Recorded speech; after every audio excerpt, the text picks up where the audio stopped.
సార్లు నీ కృపను విడచియుంటినో ప్రభు, విడచియుంటినో ప్రభు. మన్నన తోడా నీ దరిన్ చేర్చినన్ క్షమించితివి. మన్నన తోడా నీ దరిన్ చేర్చినన్ క్షమించితివి. నమ్మకమైన నా ప్రభు, కృంగియుండు వేళలో పైకి లేవనెత్తివి, పైకి లేవనెత్తివి. భంగపరచు సైతానున్ గెలిచి విజయమిచ్చితివి.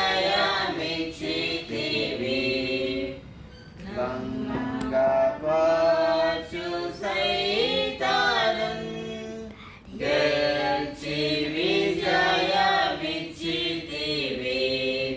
నమ్మకమైన నా ప్రభు, నాకాశ్రయ శైలమై కోటగా నీవుంటివి, కోటగా నీవుంటివి. ప్రాకారంపు ఇంటివై నన్ను దాసియుంటివి. ప్రాకారంపు ఇంటివై నన్ను దాసియుంటివి. నమ్మకమైన నా ప్రభు, సత్య సాక్షివైయుండి నమ్మదగిన వాడవై, నమ్మదగిన వాడవై. నిత్యుడవు మా దేవుడా, ఆమేనంచు పాడెదా. నిత్యుడవు మా దేవుడా, ఆమేనంచు పాడెదా. నమ్మకమైన నా ప్రభు, నిన్ను నే స్తుతింతును, నిన్ను నే స్తుతింతును. నమ్మకమైన నా ప్రభు.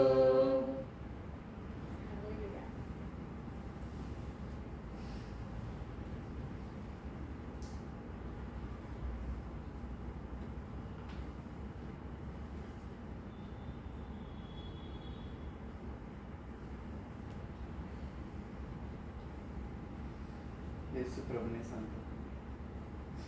2 చరణాలు పాడదాము. ఇది మరి అందరికీ రాకపోవచ్చు. యేసు ప్రభుని సంకల్పములు మారవు ఎన్నటికీ, మహాప్రభావము ఆయనకి యుగ యుగముల వరకు. మరి మొదటి చరణము, మోషేను ఏర్పరచుకొని తన ప్రజలను విడిపింప చేసెనుగా ఘన కార్యములు వారి మార్గంలో త్రోసినను నడిపించినను వారిని ఇసుకగా తన త్రోవను. యేసు ప్రభుని సంకల్పములు మారవు ఎన్నటికీ, మహాప్రభావము ఆయనకే యుగ యుగముల వరకు. మహాప్రభావము ఆయనకే యుగ యుగముల వరకు. మరొకసారి పాడదామా? యేసు ప్రభుని సంకల్పములు మారవు ఎన్నటికీ,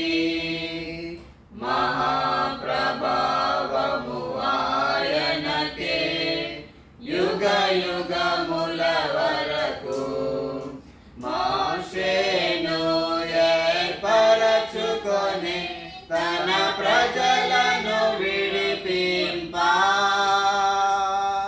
మోషేను ఏర్పరచుకొనే తన ప్రజలను విడిపింప చేసెనుగా ఘన కార్యములు వారి మార్గములో చేసెనుగా ఘన కార్యములు వారి మార్గములో త్రోసినను నడిపించెను వారిని విసుగక తన త్రోవా త్రోసినను నడిపించెను వారిని విసుగక తన త్రోవా. అందరూ కలిసి పడదాము. యేసు ప్రభుని సంకల్పములు మారవు ఎన్నటికీ మహాప్రభావము ఆయనకే యుగ యుగముల వరకు మహాప్రభావము ఆయనకే యుగ యుగముల వరకు మందిర పనిని అంతయును సంపూర్ణము చేయుగనే మందిర పనిని అంతయును సంపూర్ణము చేయగనే సుందరముగన సమేగము గుడారమును కమ్మే సుందరముగన కమేగము గుడారమును కమ్మే మందిరమంతయు యెహోవా తేజస్సుతో నిండెన్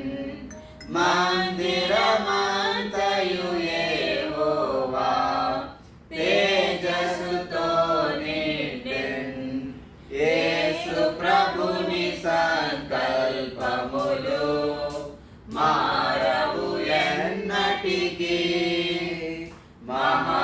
మహాప్రభావము ఆయనకే యుగ యుగముల వరకు మహాప్రభావము ఆయనకే యుగ యుగముల వరకు పరిశుద్ధ జనమా పాడెదము క్రీస్తు ప్రభుని బాటి పరిశుద్ధ జనమా పాడెదము క్రీస్తు ప్రభుని బాటి పరిశుద్ధ దేవుని చిత్తమును నెరవేర్చు ఇలలో పరిశుద్ధ దేవుని చిత్తమును నెరవేర్చు ఇలలో నిరతము మహిమా స్తుతి ఘనత చెల్లించెదమెప్పుడు నిరతము మహిమా స్తుతి ఘనత చెల్లించెదమెప్పుడు యేసు ప్రభుని సంకల్పములు మారవు ఎన్నటికీ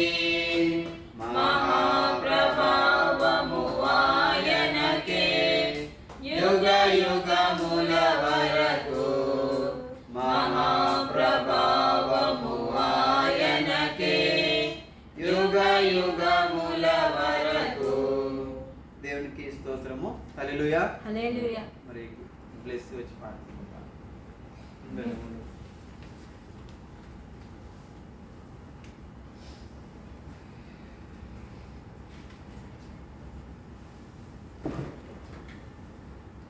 హల్లెలూయా. మనందరికీ వచ్చిన పాట సర్వాధికారి పరమోపకారి అనుకుంటా అందరు చప్పట్లు కొడుతూ దేవుని నామం స్తుతిద్దాం. సర్వాధికారి పరమోపకారి ప్రభువార్త చాటెదము జయ జయ నాదం యేసుగానం స్వరమెత్తి పాడెదము జయ జయ నాదం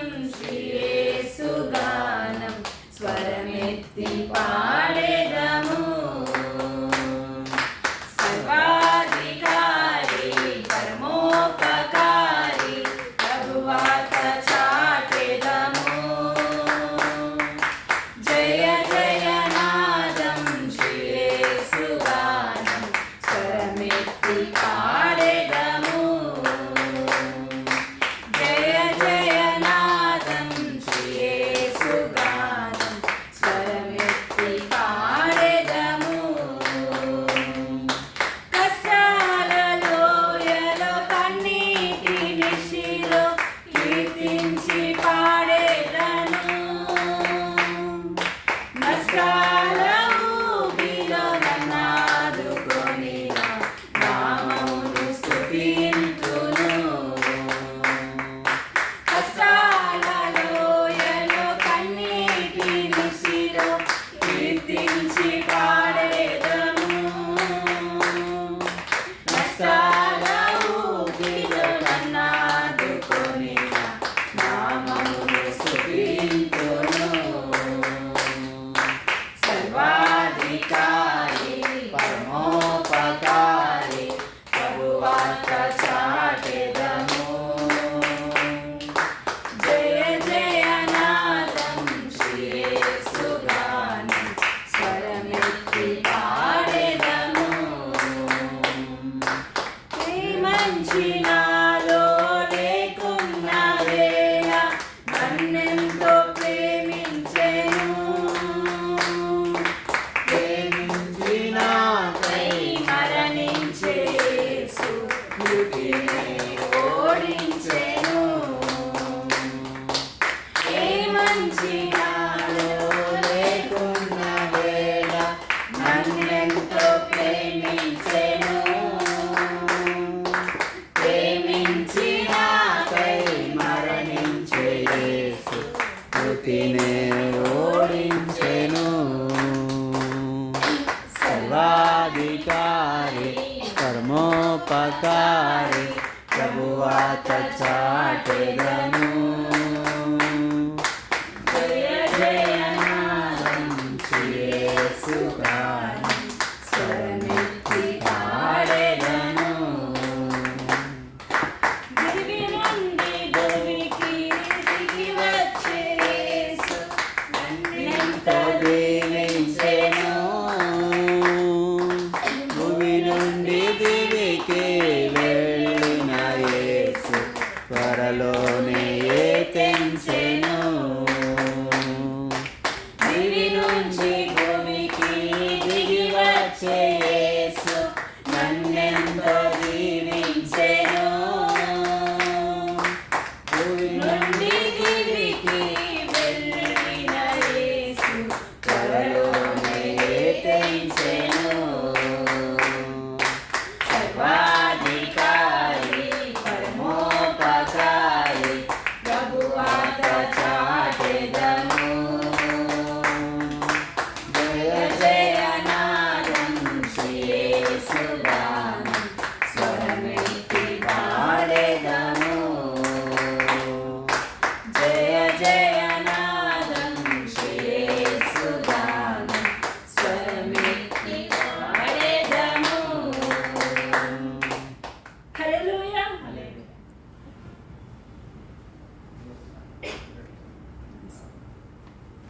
కీర్తన భాగము 9వ కీర్తన.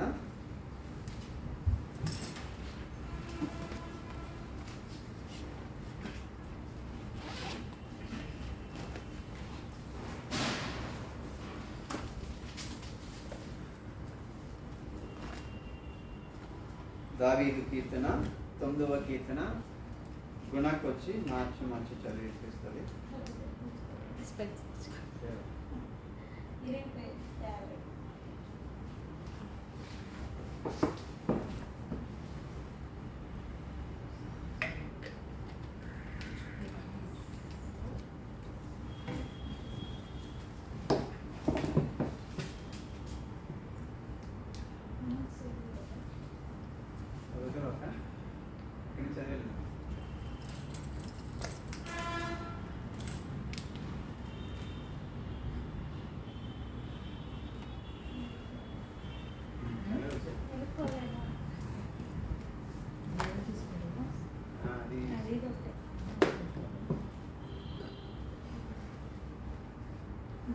Computer print.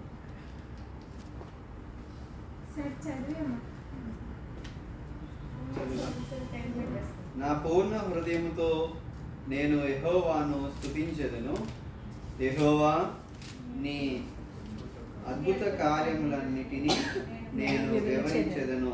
మహోన్నతుడా, నేను నీ గురించి సంతోషించి హర్షించెదను. నీ నామమును కీర్తించెదను. నీవు నా పక్షమున వ్యాజ్యమాడి నాకు న్యాయము తీర్చుచున్నావు. నీవు సింహాసనాసీనుడవై న్యాయమును బట్టి తీర్పు తీర్చుచున్నావు.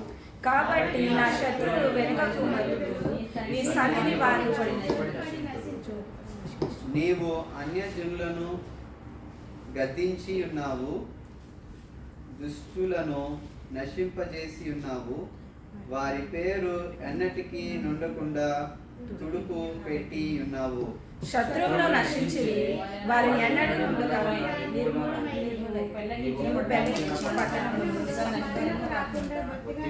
నశించాను. యెహోవా శాశ్వతముగా సింహాసనాసీనుడై ఉన్నాడు. న్యాయము తీర్చుటకు ఆయన తన సింహాసనమును స్థాపించి ఉన్నాడు. యెహోవా నీతి బట్టి లోకమునకు తీర్పు తీర్చును, యథార్థమును బట్టి ప్రజలకు న్యాయము తీర్చును. నలిగిన వారికి తాను మహా దుర్గమగును. ఆపత్కాలములో వారికి మహా దుర్గమగును. యెహోవా నిన్ను ఆశించు వారు నిన్ను విడిచిపెట్టువాడు కావున నీ నామం ఎరిగిన వారు నిన్ను నమ్ముకుందురు.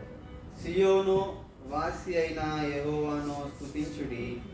ఆయన క్రియలను ప్రజలలో ప్రచురము చేయుడి.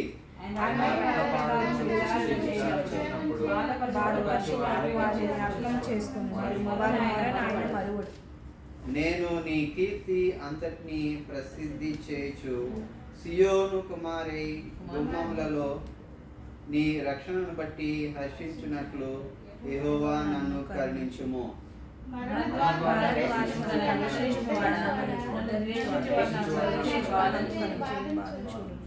తాము త్రవ్విన గుంటలో జనములు మునిగిపోయి, తాము ఒడిన వలలో వారి కాలు చిక్కబడి ఉన్నది. యెహోవా ప్రత్యక్షమైను, ఆయన త్రిపుర తీర్చుచున్నాడు. దుష్టులు తమకు చేసిన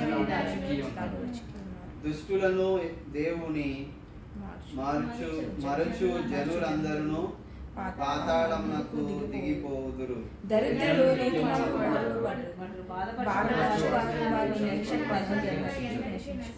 యెహోవాలేమో నరులు ప్రబలక పోవుదురు గాక. నీ సన్నిధిని జనులు తీర్పు పొందుదురు గాక. కలిసి చదువుతున్నాం. యెహోవా తెలుసుకుందరు గాక. దేవుడి యొక్క పరిశుద్ధ వాక్యం తీసుకున్నాక ప్రార్థన చేయాలి. మహోన్నతుడ, సర్వోన్నతుడ, సర్వాధికారి దేవ, సృష్టికర్తమైన తండ్రి, నీ పరిశుద్ధ నామానికి, నీ ఘన నామానికి నాయన కోటాను కోట కృతజ్ఞతాస్తుతులు చెల్లించుకుంటున్నాం ప్రభా. గడిచిన వారం నుంచి ఈ వారం వరకు నాయన నీ కృపా కౌగిట్లో మమ్మల్ని ఎంతగానో దాచి కాచి కాపాడి రక్షించిన మహాతండ్రి, నీ పరిశుద్ధ నామానికి, నీ ఘన నామానికి కృతజ్ఞతాస్తుతులు చెల్లించుకుంటున్నాను ప్రభా. ఇదిగో కార్యారంభం కంటే కార్యాంతం మేలని నువ్వు సెలవిచ్చిన దేవుడు ప్రభా. మరి యొక్క నాయన అయ్యా ఇప్పుడు నాయన ఈ మొదలుపెట్టిన ఈ ఆరాధన మీరు జ్ఞాపకం చేసుకోండి ప్రభా. నిత్యము మీరు మహిమ స్తుతి ఘనత పొందుకోమని అడుగుతున్నానయ్యా. ఎందుకంటే నువ్వు మహిమ పొందే దేవుడవు ప్రభా. జనులు నాయన నీ సన్నిధికి రావాలని ప్రభా ఎన్నో గొప్ప కార్యాలు చేసే దేవుడవు ప్రభా. నీ పరిశుద్ధ నామానికి, నీ ఘన నామానికి కృతజ్ఞతాస్తుతులు చెల్లించుకుంటున్నాను నాయన. మరి ఉదయకాల సమయంలో ప్రభా అయ్యా ఇదిగో నీ దైవ సేవకుడు ప్రభా అయ్యా నీ సన్నిధిలో నాయన నిలవబడి ఉంటుండగా నా ప్రభా నీ సిలువ చాటును మరుగుపరుచుకోమని అడుగుతున్నానయ్యా. నీ ఏడింతల ఆత్మతో నింపండి ప్రభా. ఇక్కడ మాకు కావలసిన ప్రతి ఆహారాన్ని ప్రభా యేసు నామములో సిద్ధపరచమని అడుగుతున్నానయ్యా. వచ్చిన వారు అయినా ఒట్టి హృదయాలతో వెళ్ళకుండా నాయన హృదయం నింపుకొని వెళ్ళటానికి ఆత్మీయ ఆహారాన్ని యేసు నామంలో నాయన దయచేయమని అడుగుతున్నాను ప్రభా. రావాల్సిన బిడ్డలందరినీ కూడా నాయన సకాలానికి నడిపించండి ప్రభా. అయ్యా నిత్యము నీ సన్నిధి వెతుకున్నట్లు ప్రభా మమ్మల్ని మీరు జ్ఞాపకం చేసుకోమని అడుగుతున్నాను దేవా. నీ వందనాలు. ఇక్కడ కూడి వచ్చిన ప్రతి బిడ్డని కూడా పేరు పేరుని జ్ఞాపకం చేసుకోండి నాయన. ప్రతి బిడ్డని దీవించి ఆశీర్వదించమని నాయన. మరొకసారి నాయన నీ కుమారుడిని, నీ కుమార్తెని నీ దయగల హస్తాలకు అప్పగిస్తున్నాను ప్రభా. నిత్యము నీ కృప చాటును భద్రపరిచి నడిపించమని నాయన. మీరే ఆశీర్వదించి మీరే మహిమ ఘనత ప్రభావాలు పొందుకోమని తండ్రి. ఇదిగో నా ప్రభు ఇచ్చిన చిన్న సమయాన్ని బట్టి కృతజ్ఞతాస్తుతులు చెల్లించుకుంటూ ప్రభా యేసు పరిశుద్ధ నామంలో మిక్కల వినయంతో బ్రతిమలాడి వేడుకుంటున్నాను తండ్రి. ఆమేన్.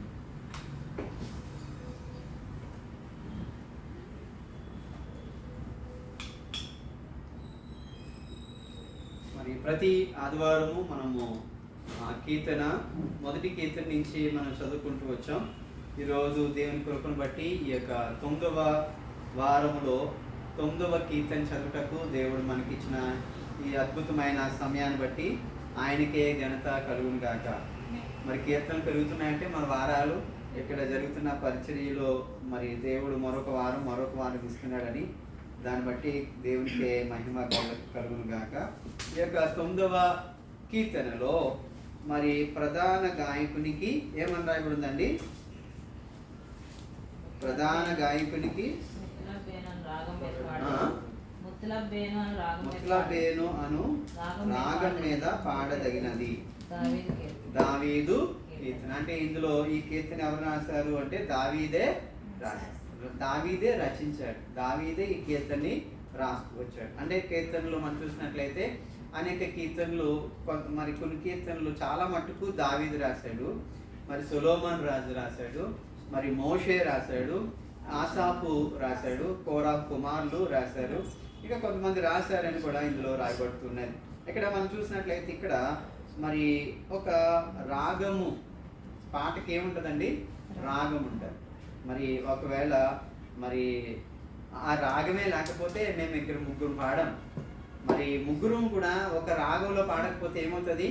అటు పాడిన వాళ్ళు అటు ఒక రాగం, మధ్యలో పాడిన వాళ్ళు మరొక రాగం, చివరి పాడేవాళ్ళు చివరి ఒక రాగం అవుతారు. అంటే ప్రతి పాటకి ఏం చేశారంటే ఒక ట్యూన్ని మరి పెడుతూ వచ్చారు. అందుకని ట్యూన్ లేకపోయినా పాట సరిగ్గా రాదు, లేదంటే తాళం సరిగ్గా లేకపోయినా పాట సరిగ్గా రాదు.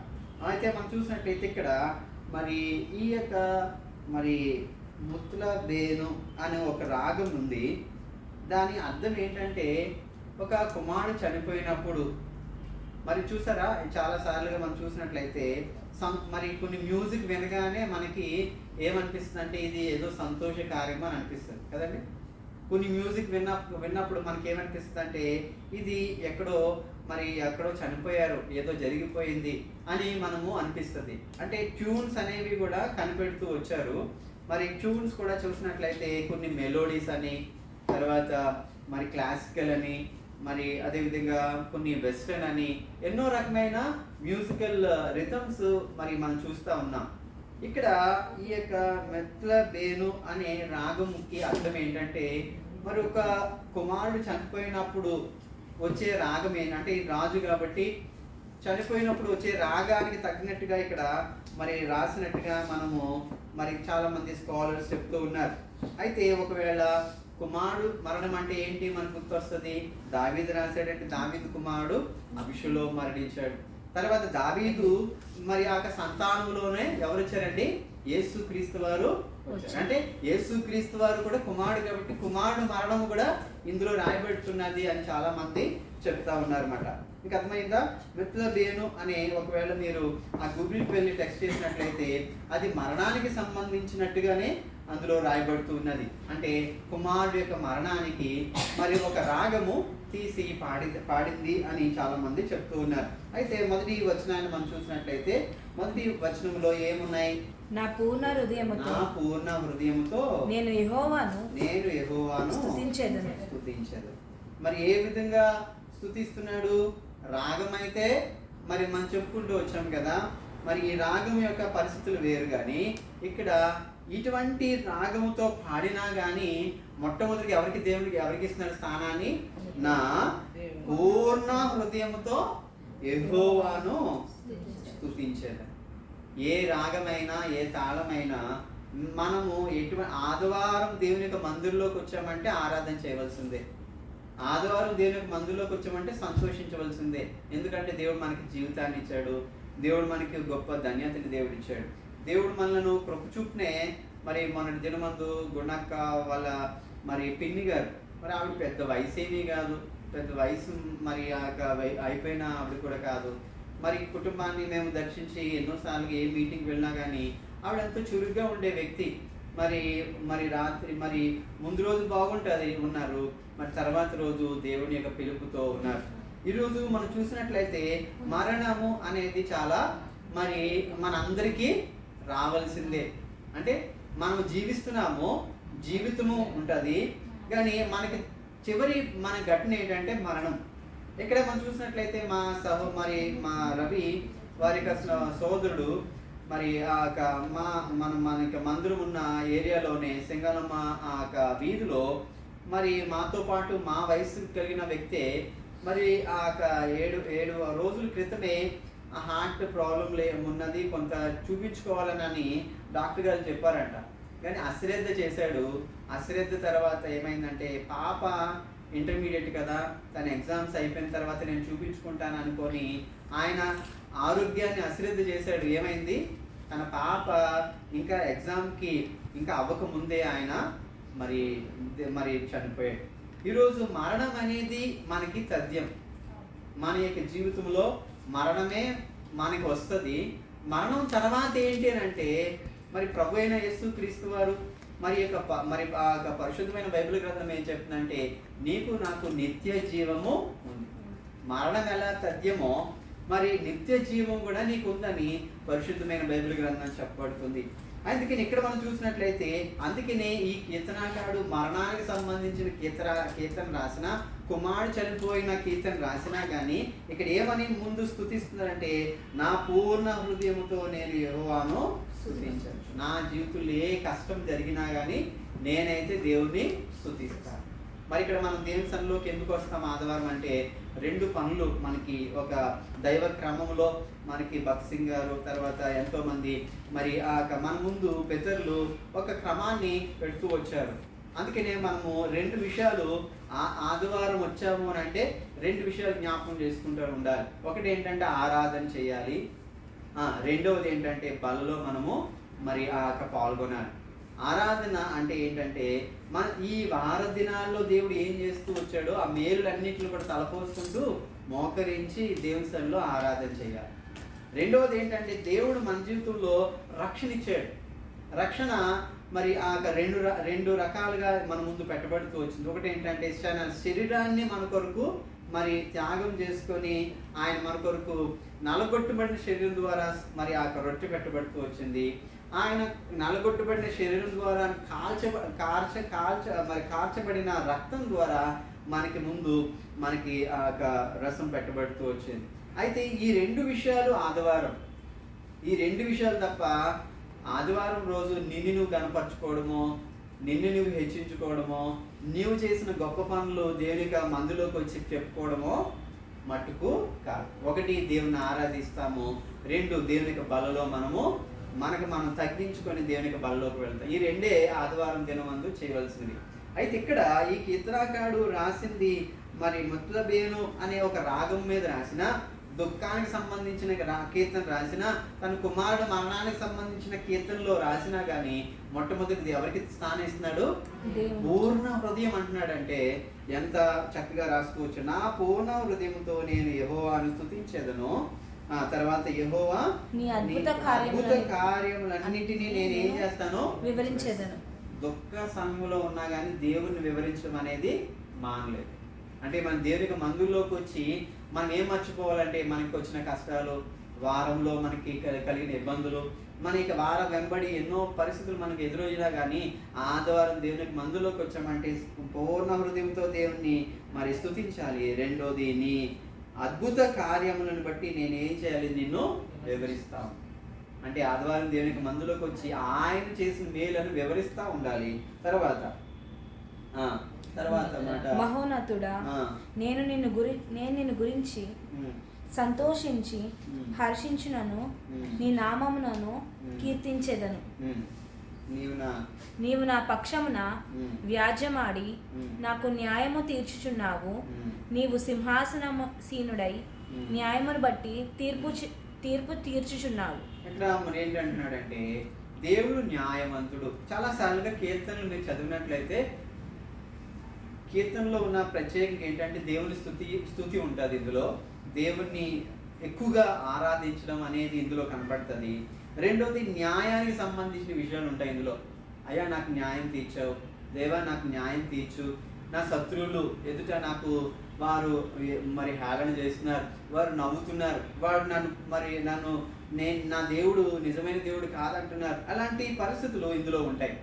ఒకటి దేవుని స్తుతి ఉంటుంది, రెండోది న్యాయానికి సంబంధించిన మాటలు ఇందులో ఉంటాయి. అంటే మనం చాలాసార్లు ఏమనుకుంటామంటే నాకు సరైన న్యాయము కలగట్లేదు, నేను జీవిస్తున్నాను కానీ నాకు సరైన న్యాయం నాకు రావట్లేదు, నేను అందరికీ సహాయపడుతున్నాను కానీ నాకెవరు సహాయపడట్లేదు. ఇలాంటి పరిస్థితులు ఉంటాయి కనుక అందుకని కీర్తనకారుడు ఎక్కువగా స్ట్రెస్ చేసి రాసింది ఏంటంటే న్యాయాన్ని గురించి రాస్తూ ఉన్నాడు.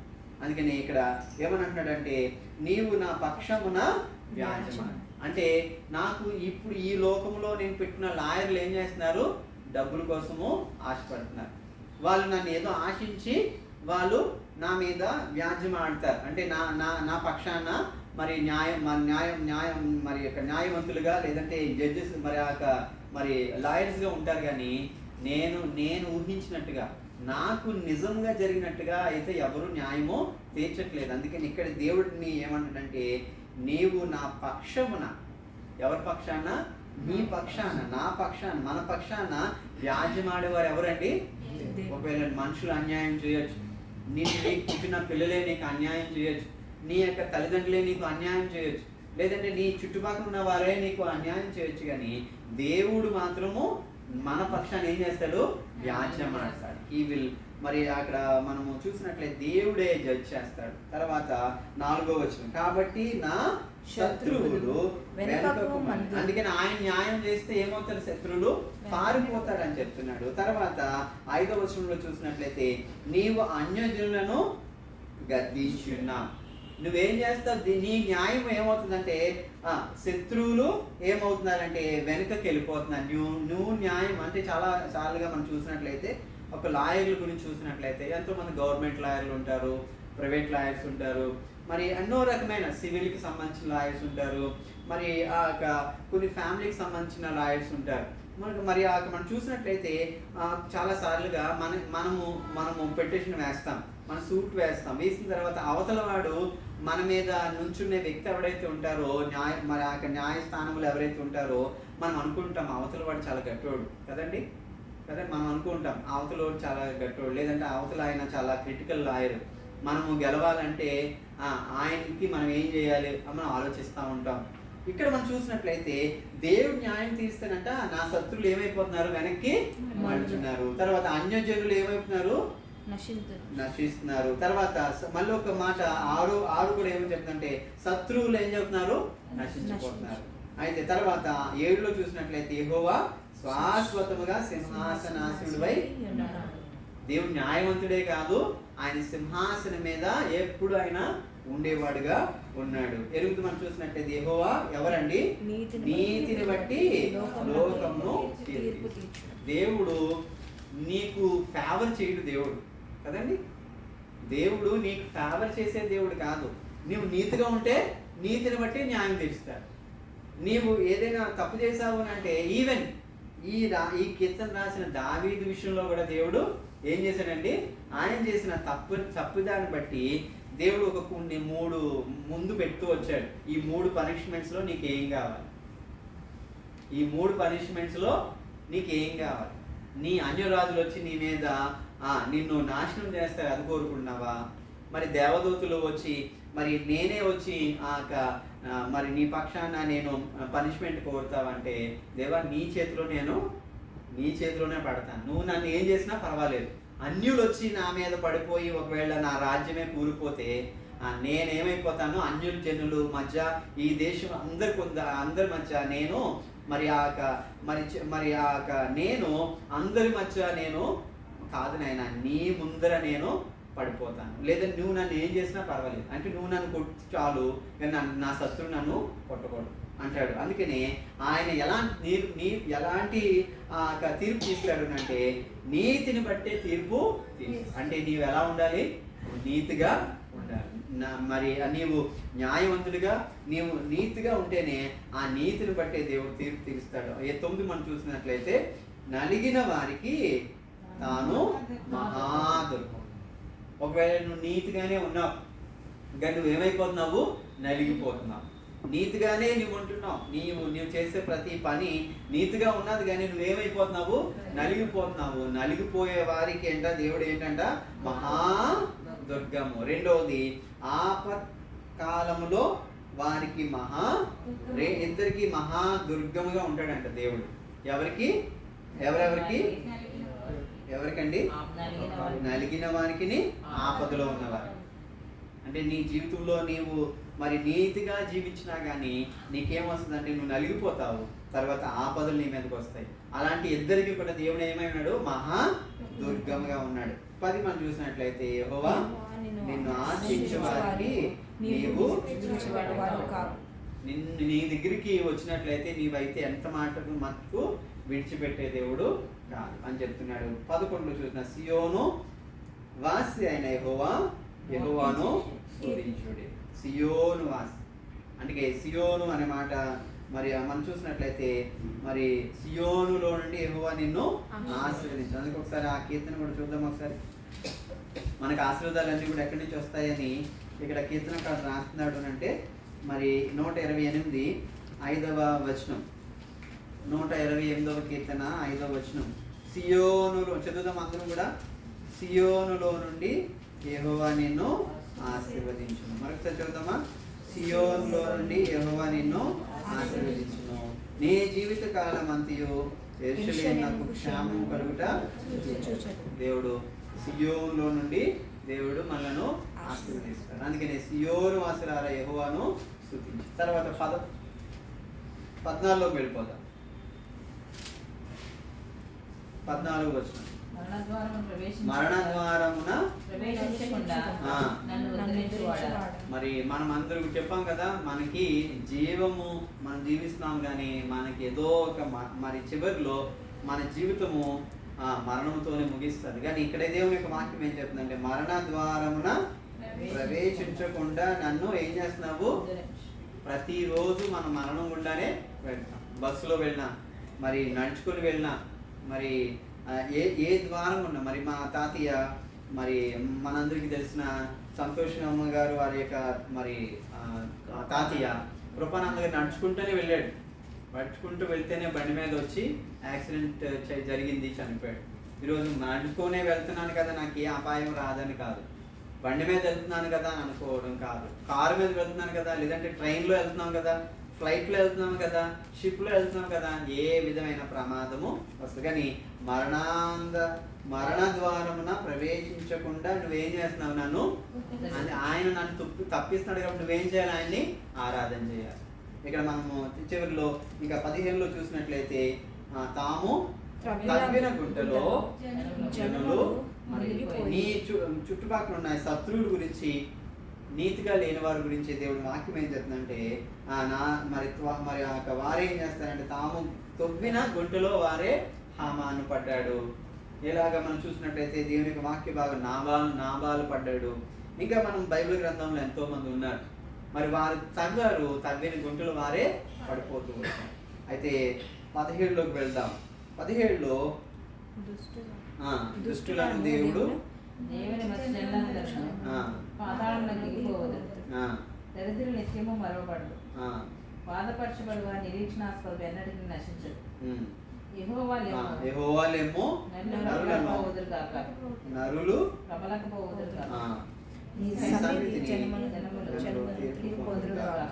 అందరూ చివరి వచనాన్ని చదువుదాము. యెహోవా వారిని భయపెట్టుము, నరమాత్రులమని జనులు తెలుసుకొందురుగా. నీవు నేను ఇన్ని మాటలు మాట్లాడుకున్నా మనం ఎవరమండి? నరమాత్రులనే. దేవుడే మనలను కాపాడాలి, దేవుడే నీతిని బట్టి ఆయన తీర్పు తీర్చాలి. మనము నలిగిపోయిన వారము. మరి ఆ 9వ వచనం చాలా మంచి మాటలు మాట్లాడుతుంది. నలిగిన వారికి తాను మహాదుర్గము, తర్వాత ఆపదలో ఉన్న వారికి మహాదుర్గమై ఉన్నాడు. మనమైతే నలిగిపోయే వారము, మరి ఆపదలో ఉన్న వారిని కానీ మహాదుర్గముగా ఉండి మనలను కాపాడే దేవుడు ఆయనే. తర్వాత తాము నరులమని మనం అందరూ కూడా మనం అనుకోవచ్చు, నాకు బలం ఉంది, నాకు చదువు ఉంది, నాకు ఉద్యోగం ఉంది, నాకు పెద్ద మరి శాలరీ ఉన్నాయి, మనం ఏమనుకున్నా కానీ మనం ఎవరమండి? చివరికి నరులము. కానీ దేవుడే మనను నడిపించేవాడు. మరి ఈ యొక్క మాటలు దేవుడు దీవించును గాక. దేవుని ఆరాధన చేసుకుందామా? ఆరాధన చేసుకోవాలనుకున్న వారు ఒకసారి మరి మనం విన్న దేవుని యొక్క వాక్య భాగాన్ని ఒకసారి తలంచుకుందాం. నిలబడదాము, దేవుని ఆరాధన చేసుకుందాం. దానికంటే ముందు మనం విన్న దేవుని యొక్క మాటలు ఒకసారి ధ్యానం చేసుకుందాం. ఇందులో 3 భాగాలుగా మనం చూసినట్లయితే, ఒకటి తను రచించిన కీర్తనలు, అది మరణానికి సంబంధించిన కీర్తన అయినా కానీ దేవుణ్ణి మరి పూర్ణ హృదయంతో ఆయన ఆరాధిస్తూ ఉన్నాడు.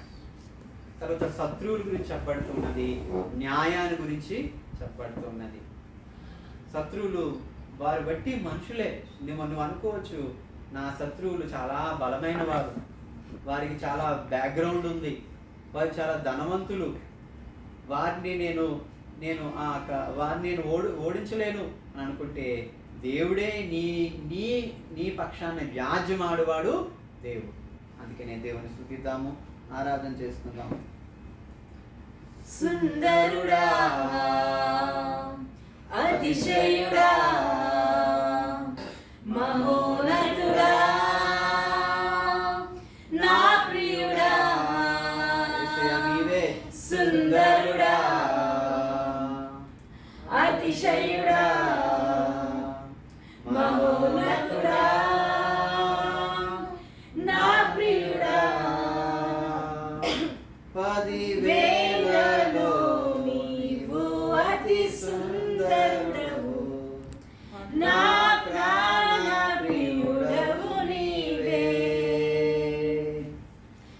షారోను పుష్పమా, లోయలోని పద్మమా, నిన్ను నేను కొనుగొంటిని. సుందరుడా, అతిశయుడా, మహోన్నతుడా, నా ప్రియుడా, చెప్తామా? సుందరుడా, అతిశయుడా, మహోన్నతుడా, నా ప్రియుడా, సుందరుడా, 10,000లో నీవు అతి సుందరుడవు, నా ప్రాణ ప్రియుడవు నీవే. షారోను పుష్పమా, లోయలోని పద్మమా, నిన్ను నేను కనుగొంటిని.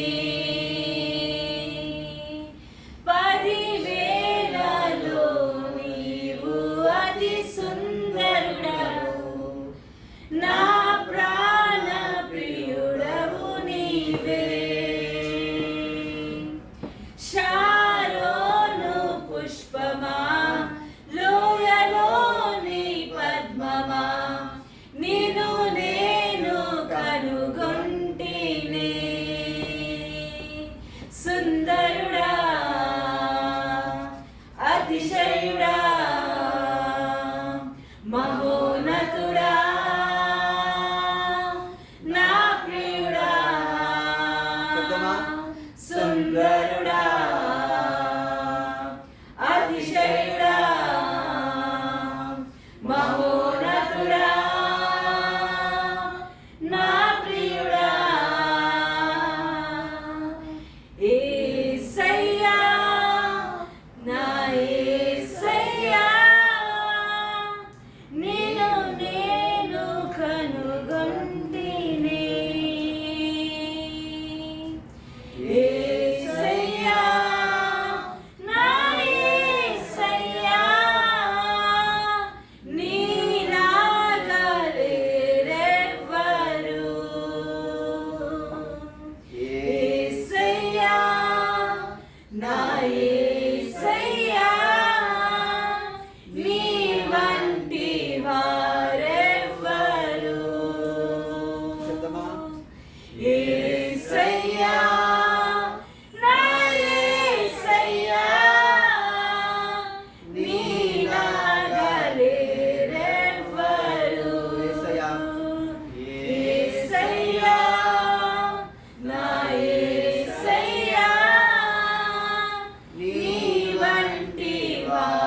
సమయంలో ఇదే ఆ చరణాన్ని ఒకసారి ఇదే అనుపల్లవని మనం స్తుతిద్దాం. యేసయ్యా యేసయ్యా యేసయ్యా నా యేసయ్యా నీ వంటి వారెవరు. నిజంగానే మనం చూసినట్లయితే ఇక్కడ మనం కీర్తనలో చూసిన దేవుని యొక్క భాగమంతా కూడా కీర్తనకారుడంతా కూడా దేవుని తన జీవితంలో న్యాయము న్యాయము నీతిగా ఆయనే మరి ఆ తీర్పు తీర్చే దేవుడు అని తెలుసు ఆయనకి. దేవా నీవు నీతిగా న్యాయం తీర్చేవాడు కనుక నీవే నాకు రాజ్యమాడువాడు, నీవు నా పక్షాన్ని నీవే జడ్జ్ చేయాలి అని దేవుని స్తుతిస్తూ ఉన్నాడు. నీ జీవితంలో ఈ యొక్క మరి నెలలో అవ్వచ్చు, ఈ యొక్క సంవత్సరంలో అవ్వచ్చు, నీ జీవితంలో అందరూ కూడా నేను హేళన చేస్తున్నారా? అందరూ నీకు వ్యతిరేకంగానే మాట్లాడుతున్నారా?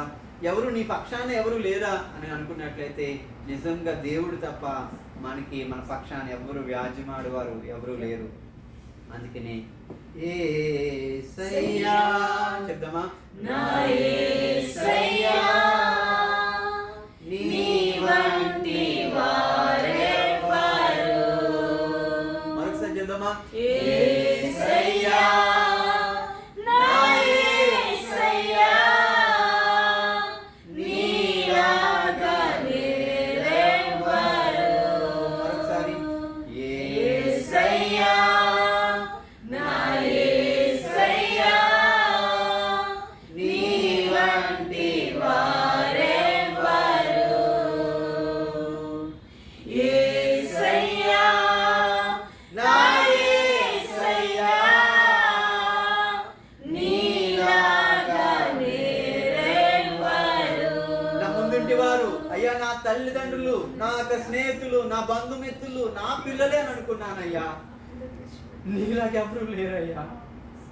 నువ్వు ప్రేమించినట్టు ఎవరు నన్ను ప్రేమించట్లేదయ్యా. నువ్వు నన్ను ఆ నీతిగా న్యాయం తీస్తున్నావు కానీ ఎవరు నా పక్షాన్ని ఎవరు వ్యాజ్యం ఆడట్లేదయ్యా. నా శత్రువులు నా మీద పగ తీర్చుకొని ఉన్నారయ్యా.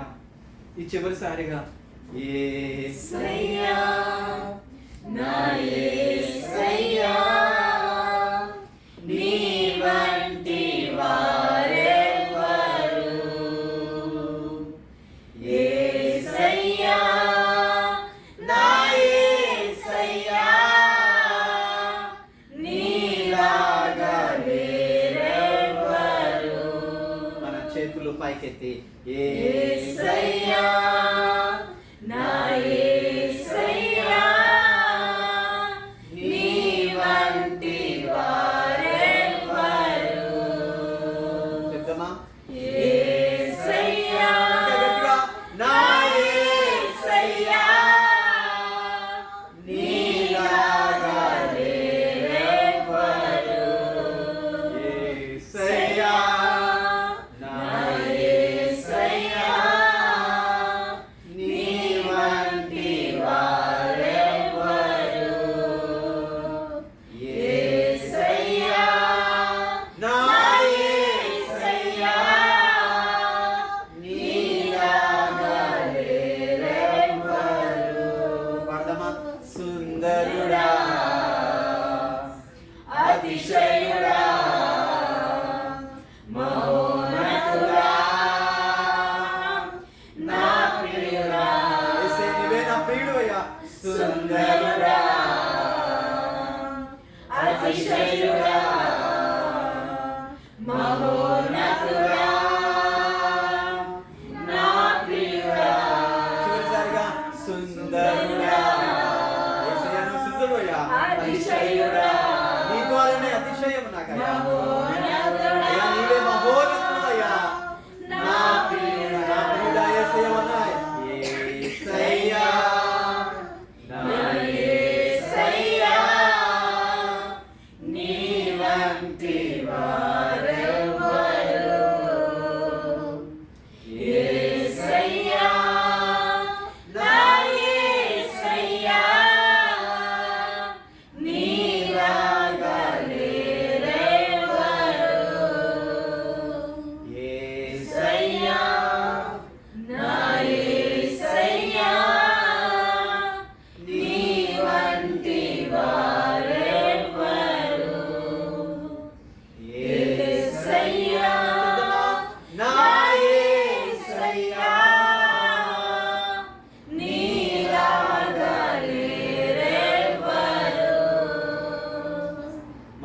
మనసులో చెప్పుకుందాం, ఆయన సుందరుడు, ఆయన అతిశయుడు. నీకంటూ అంత అతిశయం ఏమైనా ఉందా? ఆయన లాంటి సుందరుడు ఎవరైనా ఉన్నారా? మరి మహోన్నతుడైన దేవుడు, ఆయన లాంటి ప్రియమైన దేవుడు ఎవరు కూడా లేరు. మనం మన యొక్క మనసులో చెప్పుకుందామా, దేవా నీవే నా ప్రియుడు తండ్రి, నీవే నాకు ప్రియుడు తండ్రి, అయ్యా నీవే సుందరుడు అయ్యా, నా కొరకు నీ యొక్క శరీరం అంతా కూడా దారపోసుకోవు తండ్రి, నలగొట్టబడ్డావు తండ్రి, చూడనల్లని వాడిగా అయిపోయావు తండ్రి. అటువంటి గొప్ప దేవుడిని నేను ఆరాధిస్తున్నానయ్యా, అటువంటి గొప్ప యేసయ్యని నేను స్తుతిస్తున్నానయ్యా. దేవా నీ సన్నిధిలోకి వచ్చాను తండ్రి, ఆరాధన వర్తమానంలో నాకు వినిపించిన నీ యొక్క లేఖనాలు బట్టి నీకు వందనాలు తండ్రి. నలిగిన వారికి తాను మహాదుర్గమైనావు తండ్రి. నేను నలిగిపోయి ఉన్నానయ్యా, నా పరిస్థితులు నలిగిపోయి ఉన్నాయి, నా స్థితిగతులు నలిగిపోయి ఉన్నాయి. నేను ఎక్కడ కూడా నేను హెచ్చించుకోవడానికి నా స్థితులు ఏమీ లేవయ్యా, నేను నలిగిపోయే ఉన్నానయ్యా, నలిగిపోయి ఉన్నాను తండ్రి. అదే 9వ వచనంలో చెప్పబడుతుంది, ఆపదలో ఉన్నానయ్యా, నలిగిపోయి ఉన్నాను తండ్రి. ఎంతగా నలిగిపోయానంటే ఏడవడానికి కూడా నాకు ఏడుపు రావట్లేదు. ఎంతగా నలిగిపోయానంటే నా జీవితంలో ఎవరికి చెప్పుకోలేని బాధలు నా జీవితంలోకి వచ్చాయి. నీవే నా అతిశయము, నీవే నా ఆధారము. చివరిగా మన చేతులెత్తి యేసయ్యా నా యేసయ్యా నీ వంటి వారెవరు, యేసయ్యా నా యేసయ్యా నీలాగా లేరెవరు, సుందరుడా అతిశయుడా మహోన్నతుడా నా ప్రియుడా, సుందరుడా అతిశయుడా మహోన్నతుడా నా ప్రియుడా, చివరిగా మరొకసారి చెప్దామా, సుందరుడా అతిశయుడా మహోన్నతుడా నా ప్రియుడా, యేసయ్యా యేసయ్యా నా యేసయ్యా నీ వంటి వారెవరు, యేసయ్యా నా యేసయ్యా నీలాగా లేరెవరు, చివరిగా యేసయ్యా నా యేసయ్యా నీ వంటి వారెవరు, యేసయ్యా నా యేసయ్యా నీలాగా లేరెవరు. ఇక్కడ ఓన్లీ యవనస్తులే, ఓన్లీ మగవారే. సుందరుడా చెప్దామా, సుందరుడా అతిశయుడా మహోన్నతుడా నా ప్రియుడా. ఓన్లీ స్త్రీలు చెప్పండి, సుందరుడా అతిశయుడా మహోన్నతుడా నా ప్రియుడా, యేసయ్యా నా యేసయ్యా నీ వంటి వారెవరు, యేసయ్యా నా యేసయ్యా నీలాగా లేరెవరు. కూర్చుందాం. వ్యక్తిగతంగా ఆరాధన చేసేవారు ఒక ఇద్దరు చేయండి, సమయం లేదు. మరి దేవుని యొక్క పరిశుద్ధమైన దేవుని యొక్క బైబిల్ గ్రంథంలో నుంచి ఆ యొక్క ఆరాధన మరి బలవర్తమానం చెప్పక మునుపు ఒక ఇద్దరు ఆరాధన చేయండి, ఆరాధన చేయండి. మహోన్నతుడా, మహాగణుడా, పరిశుద్ధుడా, స్తుతి పాత్రుడా, స్తోత్రారుడా, నీకు వందనాలు ప్రభా. రాజా నీకు వందనాలు తండ్రి, వందనాలు ప్రభా. ఆయన ఎక్కడ స్థితులను దానం ఇచ్చి దానం వరకు నీ రెక్కల కింద భద్రపరిచి ఉంటారు. ఇస్తున్నాం తండ్రి. అయ్యా తండ్రి, ఈ యొక్క దినం ఈ దేశంలో ఆరాధించుకోవడానికి మాకు ఇచ్చిన ఈ శ్రేష్టమైన సమయాన్ని బట్టి వందనాలు. అయ్యా తండ్రి నాయన అందరం కలిసి నేను ఆరాధించేస్తూ వచ్చాం. అయ్యా తండ్రి, వ్యక్తిగతంగా కూడా ఆరాధించుకోవడానికి మాకు ఇచ్చిన సమయాన్ని బట్టి వందనాలు. దేవా తండ్రి, ఈ యొక్క దినంలో అయ్యా తండ్రి నన్ను నేను తగ్గించుకొని అయ్యా నువ్వు నా కొరకు చేసిన మేలులను తలపోసుకుంటూ అయ్యా నా కొరకు కలవరిసిలో మరణించావు. అయ్యా తండ్రి, రక్తాన్ని కార్చావు, అందుబట్టి నీకు వందనాలు చెల్లించుకున్నాం తండ్రి. నాకు రక్షణ ఇచ్చావు, అందుబట్టి నీకు వందనాలు. నా కుటుంబాన్ని నన్ను కాచి కాపాడి పునరుద్ధాన దినం మొదలుకొని మరొక పునరుద్ధాన దినం వరకు నన్ను నేను రెక్కల కింద భద్రపరిచిన నీ ప్రేమకే వందనాలు చెల్లించుకున్నాం తండ్రి. నువ్వు చేసిన మేలన్నిటిని బట్టి నీకే వేలాది వందనాలు చెల్లించుకుంటూ నా స్తుతి ఆరాధన నీకే సమర్పిస్తున్నాను తండ్రి. మరి మన మధ్యలో పిల్లలు పాటలు పాడతారు. చిన్ని అండ్ అమృత వర్షం.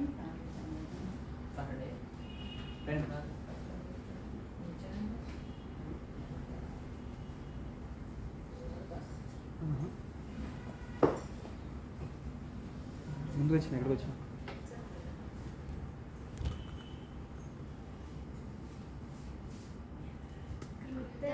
కృతజ్ఞతతో స్తుతి పాడేదా నా యేసునాథా, నాకై నీవు చేసిన మేలకై కోటి అందుకు కూడా చెప్పలు కొడదాము. అర్హతే నాపై నీవు ప్రేమ చూపినా కృపామయా, అర్హతే నాపై నీవు ప్రేమ చూపినా కృపామయా, నా ఊహల కంటెను అధికముగా దయచేయు ప్రేమమయా, నా ఊహల కంటెను అధికముగా దయచేయు ప్రేమమయా, కృతజ్ఞతతో స్తుతి పాడేదా నా యేసునాథా, నాకై నీవు చేసిన మేలకై కోటి కోటి కృతజ్ఞతలు. నిజ రక్షకుడు యేసుక్రీస్తుని విశ్వసించెదా అనునిత్యము, నిజ రక్షకుడు యేసుక్రీస్తుని విశ్వసించెదా అనునిత్యము, నీ పాద సేవలో బ్రతుకుటకై నీ వరము ప్రసాదించుము, నీ పాద సేవలో బ్రతుకుటకై వరములతో అభిషేకించుము, కృతజ్ఞతతో స్తుతి పాడేదా నా యేసునాథా, నాకై నీవు చేసిన మేలకై కోటి కోటి కృతజ్ఞతలు, కోటి కోటి కృతజ్ఞతలు. హల్లెలూయా.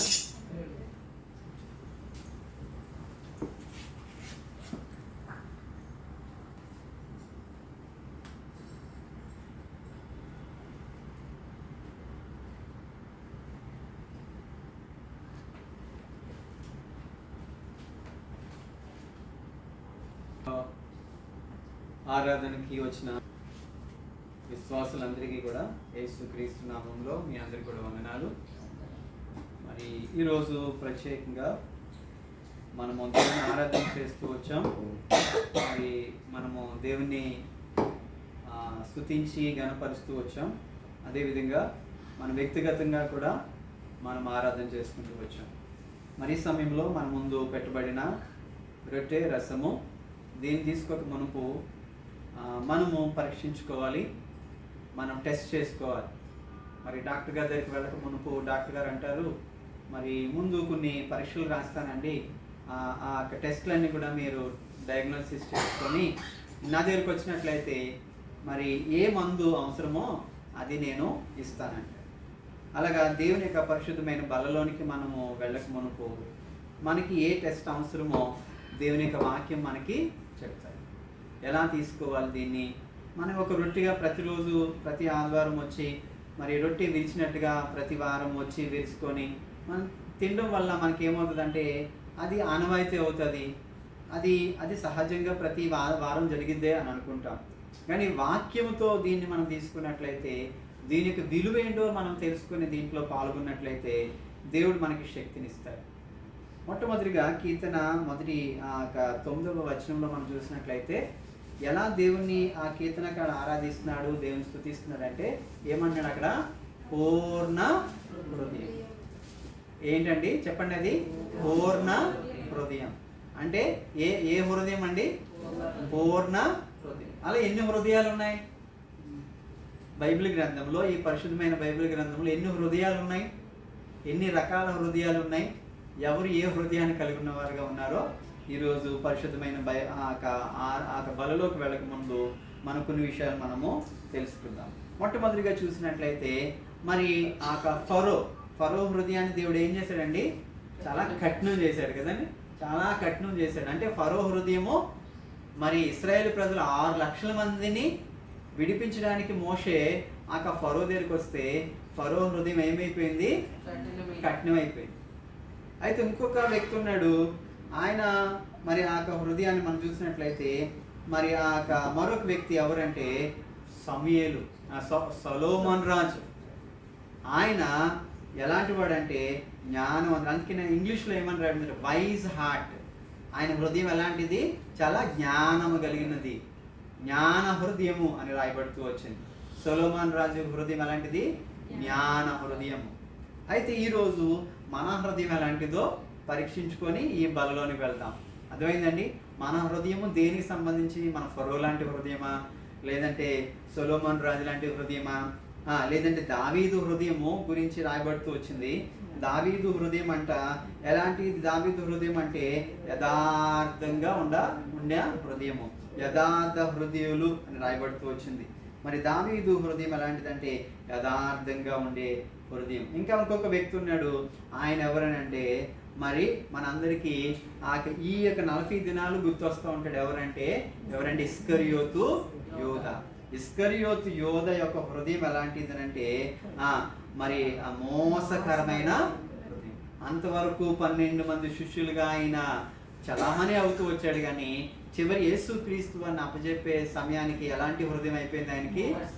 ముందు బాగుండేదో మరి ముందు ఎలాంటిదో హృదయం తెలియదు, కానీ యేసుక్రీస్తు అని అప్పచెప్పడానికి ఈయన హృదయము ఎలాంటి హృదయం అంటే మోసకరమైన హృదయం. అయితే ఈ యొక్క బైబిల్ గ్రంథంలోని మనం వెళ్ళి కొన్ని వచనాలు మనం చూద్దాం. దానికంటే ముందు మనకి దేవుని యొక్క పరిశుద్ధమైన బైబిల్ గ్రంథంలో కొన్ని హృదయము మనస్సు కదండి.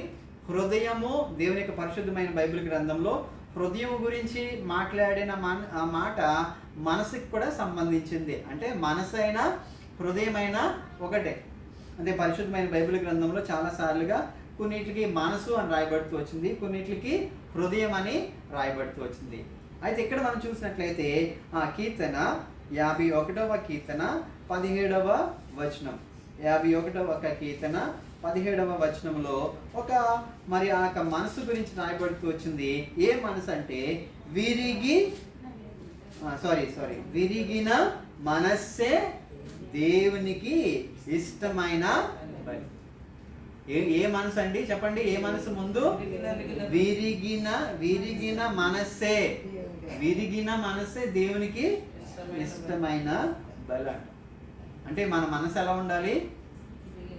విరిగిన మనసుగా ఉండాలి. 5 రకాల మనసులు ఉన్నాయి, 5 రకాల హృదయాలు ఉన్నాయి. ఈ హృదయాలు ఏ హృదయమో మీ హృదయమో తెలుసుకొని మరి బలలోకి వెళ్దాం. మొట్టమొదటి యొక్క మనసు ఇలాంటిది విరిగిన మనసు.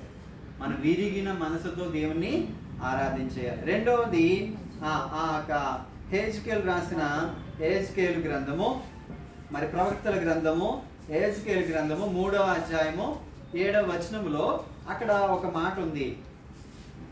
ఎవరునంటే అక్కడ హెజ్కేలు 3:7 చూస్తారా? అయితే చదువమ్మా, చదువు సత్యమైన చదువు. అయితే ఇశ్రాయేలులందరూ ఆ.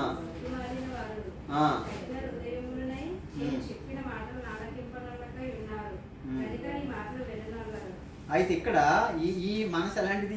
ఎలాంటి హృదయం అంట? కఠిన హృదయం. అంటే కఠిన హృదయులై నేను చెప్పిన మాట నాలకింపనొల్లకున్నారు కనుక నీ మాట. మనం కఠిన హృదయంగా ఉన్నట్లయితే దేవుడు మన మాట వింటాడా? విండండి. ఒకటేమో మొట్టమొదటిగా విరిగిన మనసు కలిగి ఉండాలి. రెండో హృదయం ఎలాంటిదంటే కఠిన హృదయం. కఠిన హృదయంగా ఉంటే దేవుడు వింటాడా? తర్వాత మూడవ మరి హృదయం గురించి రాయబడుతూ వచ్చింది మత్తయి సువార్త 5:8. అందరికీ కూడా తెలుసు ఏంటది? హృదయ శుద్ధి గలవారు ధన్యులు, వారు దేవుని చూస్తారు. మరి ఎవరు చూస్తారు? హృదయ శుద్ధి, దేహ శుద్ధి. మనం ఉదయం ఏం చేస్తామో స్నానం చేసి వచ్చామో, ఇక్కడ దేవుని యొక్క వాక్యం ఏం చెప్తుందంటే హృదయ శుద్ధి. హృదయాన్ని మనం శుద్ధి చేసుకుంటే వారు ఎవరిని చూస్తారంట? మత్తయి సువార్త 5:8 చెప్పబడుతుంది, హృదయ శుద్ధి గలవారు ధన్యులు, వారు దేవుని చూడాలంటే మన హృదయం ఎలా ఉండాలి? శుద్ధిగా ఉండాలి. మరి ఇంకా మనము మరి విత్తనాల గురించి చెప్తున్నప్పుడు యేసుక్రీస్తు వారే అక్కడ మరి లోకాసు వార్త 8:15 చూసినట్లయితే, లోకాసు వార్త 8:15 అక్కడ మంచి నేలను అనే మాట రాయబడుతుంది. మంచి నేలను ఎవరనగా మంచి మనసుతో వాక్యము విని దాన్ని అవలంబించేవారు. సరే, అదే మాట అక్కడ మనం చూసినట్లయితే ఇక్కడ ఏ మనసు అండి? మంచి మనసుతో వాక్యము విని దానిని అవలంబించి ఓపికతో ఫలించాలి. ఇన్ని మాటలు ఇందులో రాయబడుతున్నాయి. మంచి మనసు. ఎన్ని మనసులు విన్నాం ఈరోజు? చాలా మనసుల కోసం విన్నాం కదా, చాలా హృదయాల కోసం వింటూ వచ్చాము. ఇది 4వది ఏంటండి? మంచి మనసు. మంచిగా ఉండాలి మనసు. అందుకే మంచిగా ఉంటే మనకి ఇక్కడ ఏమని రాయబడి? మంచి మనసుతో వాక్యాన్ని ఏం చేయాలి? వినాలి. ఈరోజు నువ్వు విన్న వాక్యము ఎలా వినాలి? మంచి మనసుతో వాక్యం విని దాన్ని అవలంబించి ఓపికతో ఫలించాలి. అంటే ఫలించడం కూడా మామూలుగా మనం ఫలించలేము, ఓపికతో ఫలిస్తామని దేవుని యొక్క వాక్యము సెలవిస్తుంది. అయితే 5వ మరి హృదయం గురించి మాట్లాడతాము. కీర్తన 9వ అధ్యాయము 1వ వచనం. అక్కడ రాయబడిన మాట ఏంటంటే నా పూర్ణ హృదయం. అందుకని ఇక్కడ ఇంగ్లీష్లో మనం చూసినట్లయితే హోల్ హార్టెడ్. పూర్ణ హృదయం అంటే అందులో ఏ రకమైన ఇంకా మరి చిన్న భాగం కూడా లోకానికి కానీ వేరే వాళ్ళకి లేదు. మరి ఒక ప్రేమించే మరి ఆ వ్యక్తి మరి అమ్మాయితో అంటాడు, నేను ఎలా ప్రేమిస్తాను అంటాడు? సగం ప్రేమిస్తాను అంటాడా? కదండి. హృదయం, నా పూర్ణ హృదయంతో నేను నిన్ను ప్రేమిస్తాను. మరి నేను నా హృదయం అంతా నువ్వు ఎంతగా ప్రేమిస్తావని అంటే మరి ఏమంటాడంటే నేను చాలా నేను ప్రేమిస్తున్నాను, నువ్వు నాకేమి ఇస్తావంటే ఏదైనా ఇస్తాను. కానీ దేవుడు ఏమన్నాడు? చెయ్యి చాపి నేను ఎంతగా నేను ప్రేమిస్తున్నాను. ఆయన ప్రేమ ఎంతగా ఉందంటే ఆయన చెయ్యి చాపి చూపిస్తూ వచ్చాడు. మరి మనమైతే ఇంతగా ప్రేమించగలమేమో దేవుణ్ణి? మనకైతే ఉన్న పరిస్థితులు బట్టి కొంతే మనం ప్రేమించగలమేమో, కానీ దేవుడు తన చేతులు చాచి చూపిస్తున్నాడు. ఎంత కలువరిసిలో నీ కొరకు మరి ఆ చేతులు చాచి ఆయన పూర్ణ హృదయంతో నన్ను ఆయన ప్రేమించిన వాడిగా ఉన్నాడు. అయితే 5 రకాల హృదయాలు ఉన్నాయి. ఒకటి ఏంటండి? విరిగి విరిగిన హృదయము. రెండవది కఠిన హృదయము. తర్వాత శుద్ధ హృదయము. తర్వాత మంచి హృదయము, అదే మనసుమైన హృదయమే. తర్వాత పూర్ణ హృదయం. అంటే 5 రకాల హృదయాల్లో నీది నాది ఏ హృదయము? దేవుడు ఇప్పటికే మాట్లాడి ఉండొచ్చు నీతో నాతో కూడా. నీవు ఏ హృదయంలో ఉన్నావు, ఏ భాగంలో ఉన్నావు, ఈ 5 రకాల హృదయాల్లో నీ హృదయం ఎలాంటిది? కఠిన హృదయమా, విరిగిన హృదయమా, మరి ఆ శుద్ధ హృదయమా, మంచి హృదయమా, పూర్ణ హృదయమా? ఎలాంటి హృదయం? అయితే ఈ హృదయాలు కలిగిన వ్యక్తుల గురించి ఈరోజు మనము నేర్చుకుందాం. ఆ వ్యక్తుల గురించి మనం నేర్చుకుంటూ మరి ఆత్మీయ జీవితంలో ఎదగాలి. ఆత్మీయ జీవితంలో మనం ఎదగాలంటే 5 రకాల ఆత్మసమైన మరి హృదయాలు ఉన్నాయి. మరి ఈ బైబిల్ గ్రంథంలో మనం చూసినట్లయితే మరి వ్యక్తుల గురించి మనం తెలుసుకుంటాము. ఆ వ్యక్తుల యొక్క మరి నిజ స్వరూపాలు ఎలా ఉన్నాయంటే వారి ఆత్మస్థితి అలా ఉంది. ముందైతే రకాలు నేర్చుకున్నాం. హృదయాల్లో రకాలు ఉన్నాయి. ఏ రకం ఉంది? మరి మనం అనుకుంటాం కదండి, మరి ఏదైనా ఒక పనిముట్టు కొన్నామనుకోండి, ఈ కొన్న పనిముట్టు ఈరోజు మరి మనం కొంటాం కదా, మరి కొన్ని పప్పులు ఉన్నాయండి, కందిపప్పులో మనం అంటాము ఇది ఏ రకమో కదండి. గ్రేడ్స్ ఉంటాయి అందులో. మొదటి రకం అండి, మిమ్మల్ని అమ్ముతున్నాను, నేను అమ్మేది మొదటి రకం అని అంటాడు, కానీ ఆయన ఇచ్చేది ఏమిస్తాడు? 3rd గ్రేడ్ ఇస్తాడు. అంటే మొదటి మంచి మరి విత్తనాల నుంచి వచ్చే మొదటిది అది ఎక్కడికి వెళ్ళిపోద్ది అంటే మన దగ్గర ఉండదు, ఇండియాలో ఉండదు, అన్ని దేశాలకు వెళ్ళిపోతాయి. కానీ చివరికి వచ్చేసరికి మనము 3rd గ్రేడ్ ఇవే వాడుతూ ఉంటాం. ఈరోజు దేవుడు కూడా మనల్ని ఎలా ప్రేమిస్తాడంటే 3rd గ్రేడ్ కాదు, ఆయన మొదటి గ్రేడ్లోనే నన్ను ప్రేమిస్తున్నాడు అన్నాడు. ఆయన హృదయము ఎలాంటిదంటే పూర్ణ హృదయము. అయితే ఈరోజు వ్యక్తుల గురించి మనం చూద్దాము. ఆ వ్యక్తుల గురించి మనం చూసినట్లయితే గర్వించిన హృదయం ఎలాంటిదండి? గర్వించిన హృదయం. ఎలాంటి గర్వించిన హృదయం ఎవరిదండి? ఫరో హృదయము గర్వించిన హృదయం. అన్నాడు, నీ దేవుడు ఎవరు? నీ దేవుడి పేరేంటి? నీ దేవుడు మరి ఎక్కడికి వెళ్ళమంటున్నాడు? నేను పంపించను. గర్విస్తున్నాడు ఆయన. గర్వించిన హృదయాన్ని మరి దేవుడు ఏం చేశాడు? మన ఫరో హృదయాన్ని మనం చూసినట్లయితే ఫరో యొక్క మరి బృందము ఆయన అందరూ కూడా ఏమైపోయారు? మరి ఎర్ర సముద్రంలో మునిగిపోతూ వచ్చారు. నువ్వు గర్వించినట్లయితే గర్వము దేనికి మార్గాన్ని చూపిస్తుంది? మరణానికే. అందుకని మనం చూసినట్లయితే గర్వించిన హృదయం గురించి రాయబడి ఉంది. కీర్తన 101:5 రాయబడుతున్నది, గర్వించిన హృదయము గలవారిని నేను సహింపను అని దేవుని యొక్క వాక్యం సెలవిస్తుంది. అంటే గర్వించిన హృదయాన్ని దేవుడు ఏం చేయడంట? సహించేవాడు కాదు ఆయన. మరి కీర్తన 101:5 కీర్తనలో రాయబడి ఉంది ఏంటంటే గర్వించిన హృదయం. అంటే ప్రియమైన దేవుని బిడ్డలారా, మన హృదయాలు ఎలా ఉండాలంటే గర్వించిన హృదయాలుగా మనము ఉండకూడదు. రెండవ హృదయాల గురించి మనం చూసినట్లయితే ఈయన ఏంటంటే మరి ఎవరు హృదయము అని అంటే సొలొమోను రాజు ఆయన జ్ఞానము ఈ లోకములో ఎవ్వరికి కూడా లేదండి.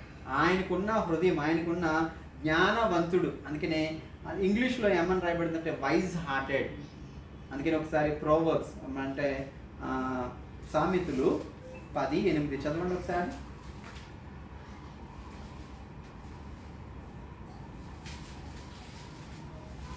సామెతలు 10:8. జ్ఞానచిత్తుడు అయితే జ్ఞానచిత్తుడు అని అంటే అర్థం ఏంటంటే జ్ఞానవంతుడు అని అర్థం. ఎవరండి? ఈ యొక్క బైబిల్ గ్రంథంలో చూసినట్లయితే జ్ఞానవంతుడు ఎవరు? సొలొమోను రాజు. ఆయనకున్న జ్ఞానము ఎవరికి కూడా లేదు. అంటే ఈ జ్ఞానవంతుడు మరి ఏం చేస్తాడంట? మరి జ్ఞానచిత్తుడు ఉపదేశమును ఏం చేస్తాడు? అంగీకరిస్తాడు.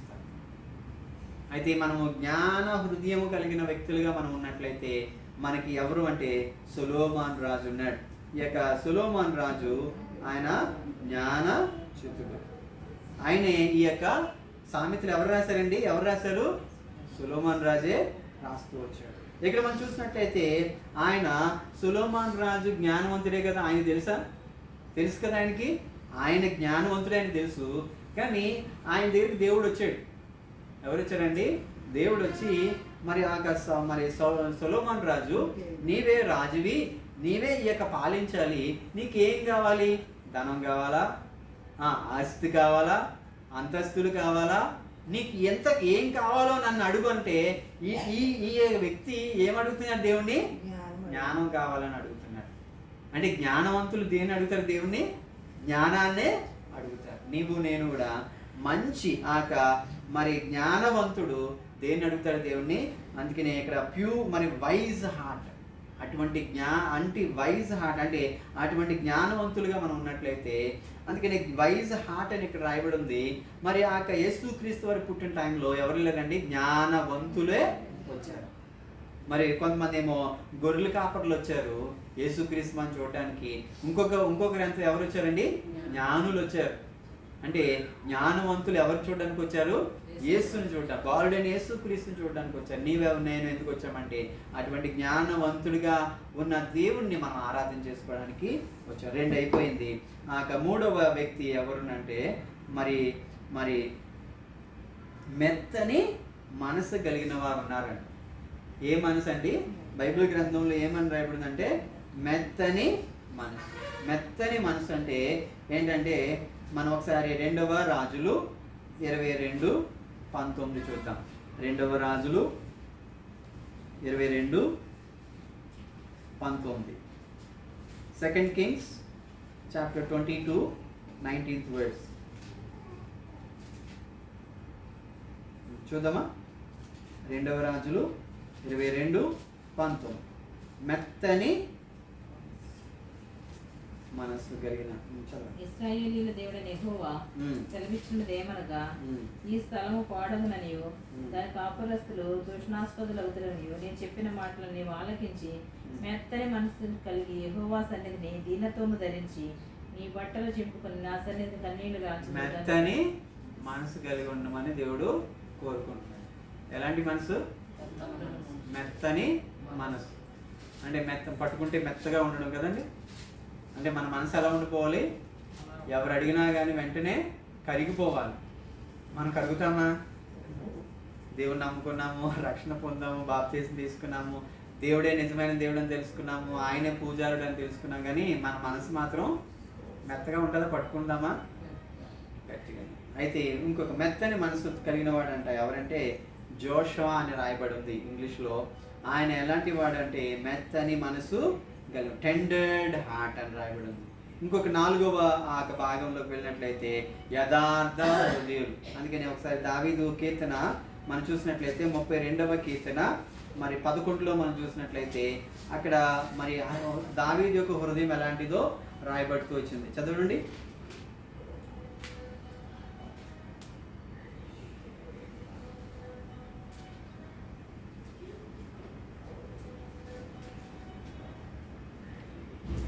కీర్తన 32వ కీర్తన 11.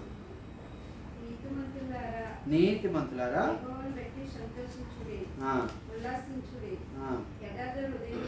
యథార్థ హృదయులారా మీరందరూ ఏం చేయాలి?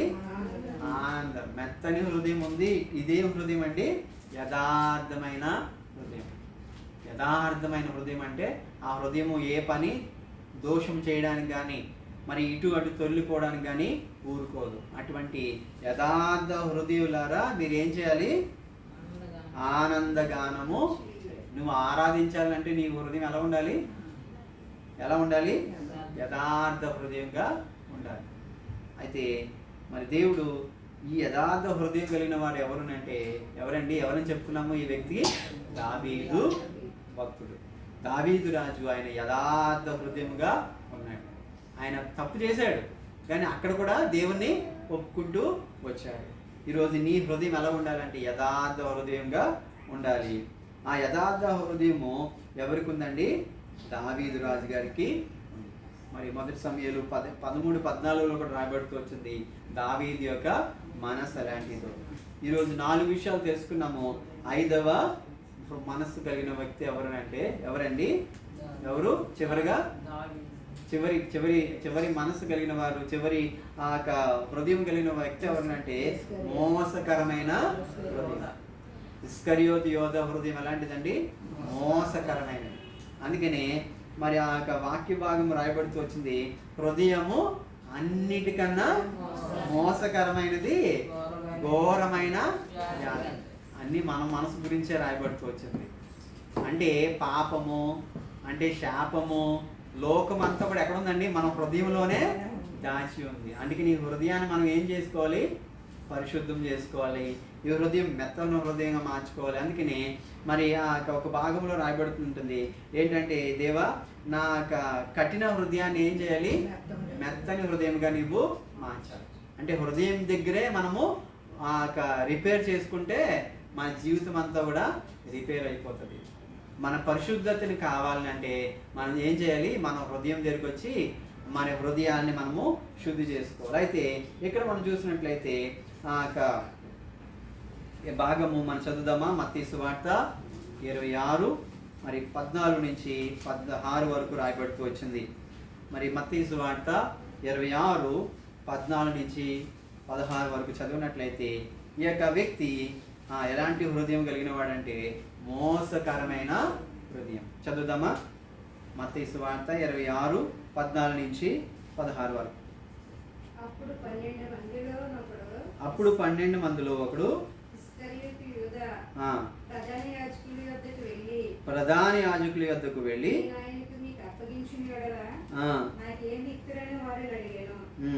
అందుకు వారు 30 వెండి నాణెములు వానికి ఇచ్చిరి.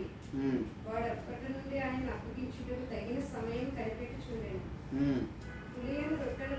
పులియని రొట్టెల పండగలో మొదటి దినమందు శిష్యులు యేసునద్దకు వచ్చి మేము నీ కొరకు ఎక్కడ సిద్ధపరచుకోరుచున్నావని అడిగిరి.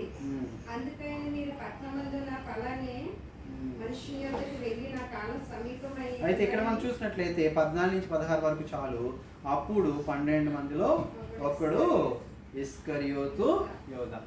యోధ ఏం చేస్తాడంటే, ఎలాంటి హృదయం కలిగిన వాడంటే, ఎలాంటి హృదయం అండి?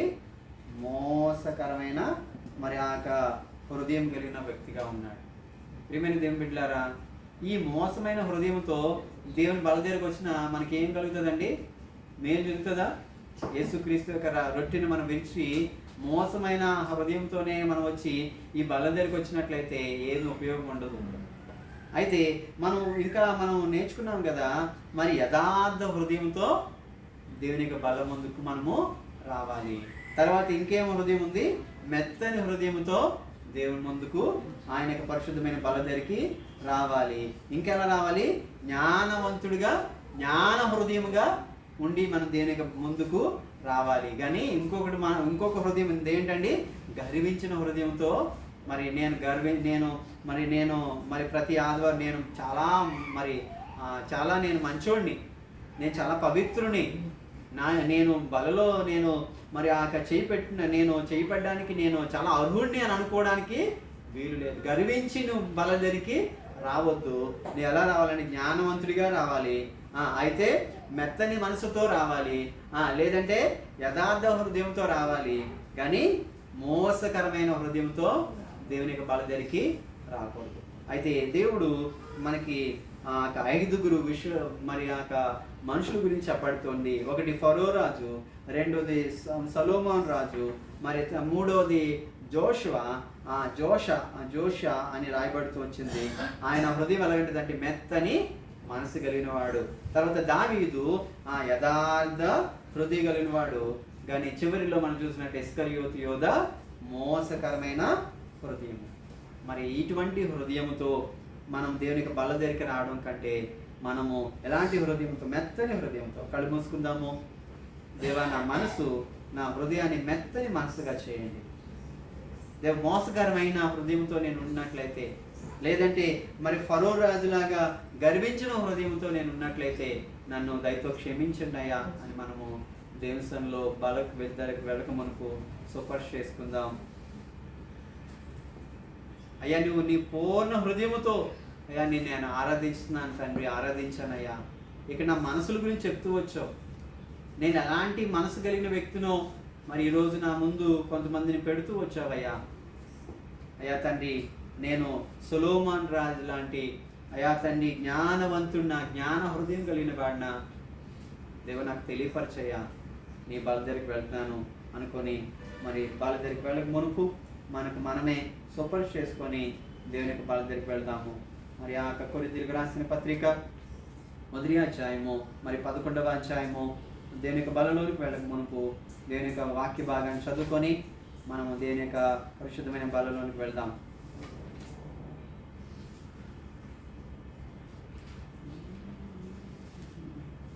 సింహపు పిల్లలు ఆకలిగొనును, యెహోవా సహాయుడందరికీ. అర్థమా? సింహపు పిల్లలు ఆకలిగొనును, యెహోవా సహాయుడందరికీ. ఇహమందున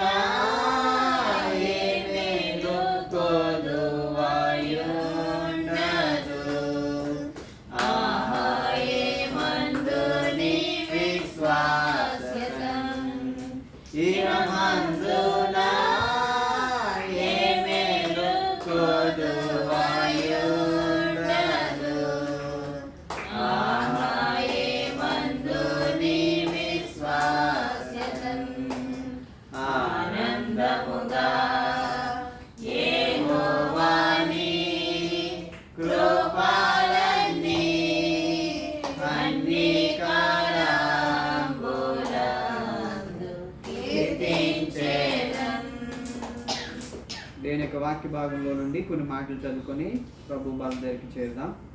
నేను మీకు అప్పగించిన దానిని ప్రభు వల్ల పొంది తిని, ప్రభువైన యేసు తాను అప్పగింపబడిన రాత్రి ఒక రొట్టెను ఎత్తుకొని కృతజ్ఞతాస్తుతులు చెల్లించి దానిని విరిచి, ఇది మీ కొరకైన నా శరీరము, నన్ను జ్ఞాపకం చేసుకుంటే దీన్ని చేయడని చెప్పాను. మన ముందు పెట్టబడిన ఈ యొక్క రొట్టె మరి ఆయన పరిశుద్ధమైన శరీరంలో నుండి నలగొట్టబడిన శరీరము గుర్తుగా ఈ యొక్క రొట్టెని బట్టి మన స్తుతి చెల్లిద్దాం. మహా గొప్ప దేవ, వందనాలైనా స్తోత్రాలు చెల్లిస్తున్నా.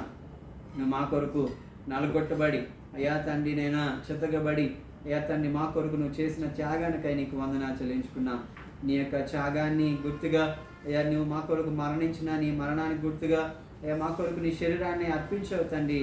దాని గుర్తుగా మా ముందు పెట్టబడిన యొక్క రొట్టెని బట్టి స్తుతి చెల్లిస్తూ ఇందులో మేము పాలు భాగస్తులుగా మేము ఉంటుండగా మమ్మల్ని ఆత్మతో సంధించమని నువ్వు మాకు హృదయాల గురించి నేర్పిస్తూ వచ్చావు. మెత్తని హృదయమా అయ్యా తండ్రి, దేవ జ్ఞాన హృదయమా అయ్యా తండ్రి, లేదంటే మోసకరమైన హృదయమో అయ్యా తండ్రి, గర్వించిన హృదయంతో ఉన్నామేమో అయ్యా తండ్రి, మమ్మల్ని మేము తగ్గించుకుంటూ అయ్యా తండ్రి మేము ఎటువంటి హృదయం కలిగి ఉండవలసిన వారు ఉన్నామో ఆ వ్యక్తులు ఎటువంటి వారుగా ఉన్నారు, మేము కూడా అటువంటి మనసు కలిగిన వారంగా అయ్యా మమ్మల్ని చేసి అయ్యా ఈ బలలో మేము చేయి పెట్టి మేము దీంట్లో భాగం కలిగి ఉండే వారంగా అయ్యా తండ్రి ఆ మనసు మారి అయ్యా తండ్రి మారిన మనసుతో అయ్యా తండ్రి నీ పాదాల చెంత అయ్యా తండ్రి శరీరం చెంతకు మేము రావుటకు సహాయం చేసి నడిపించమని యేసు పరిశుద్ధ నామములో ఈ యొక్క రొట్టెని బట్టి స్తుతి చెల్లిస్తూ ఆరాధిస్తున్నాం తండ్రి.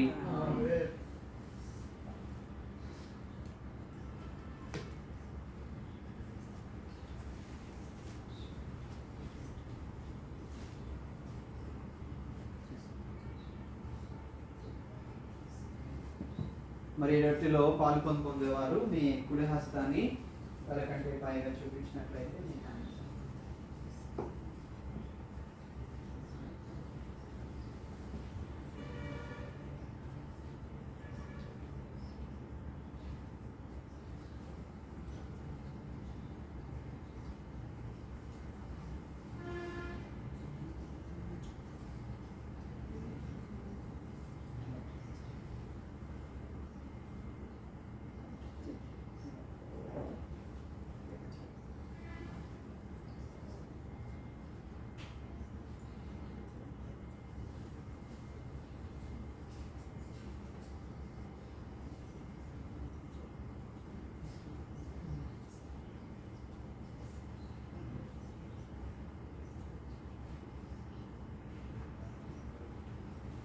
ఎవరికైనా అందకపోయినట్లయితే మీకు కూడా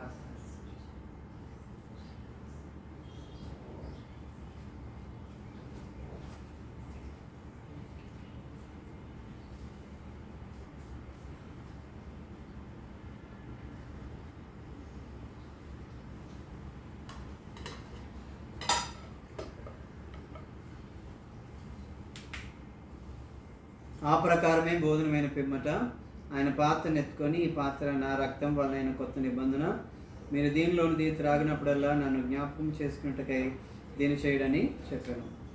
రొట్టెలో మనం పాలు పొందుతాము. మరి ఆయన యొక్క రక్తాన్ని గుర్తుగా మన ముందు పెట్టబడిన రసాన్ని బట్టి కూడా చెల్లిద్దాం.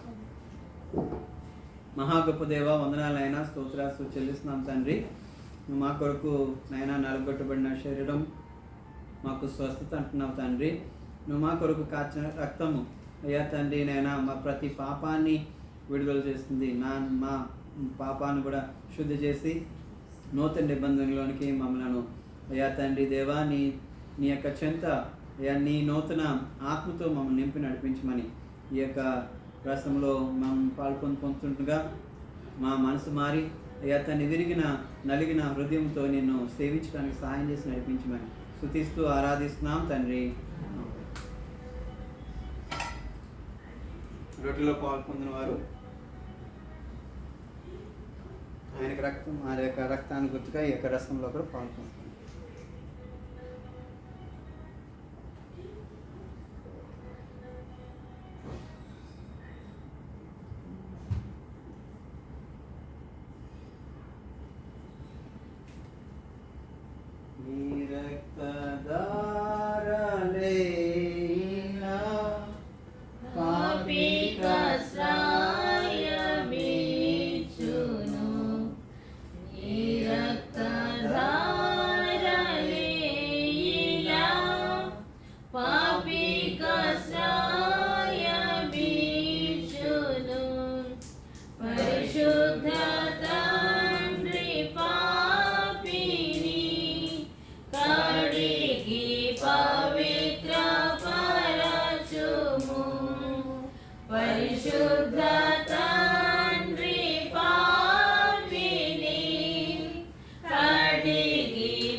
రొట్టె రసం నిమిత్తమై మనము స్తుతి చెల్లిద్దాం. మహా గొప్ప దేవ, వందనాలైనా స్తోత్రాలు చెల్లిస్తున్నాం తండ్రి.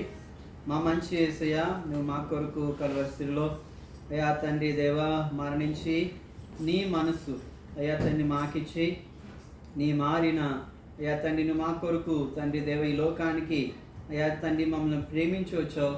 అయ్యా తండ్రి నీకు ఉన్న ఆ మనసు మాకు దయచేయండి దేవా. కీర్తనకారుడు దావీదు భక్తుడు అయ్యా తండ్రి కీర్తనలో స్తుతిస్తున్నాడు తండ్రి.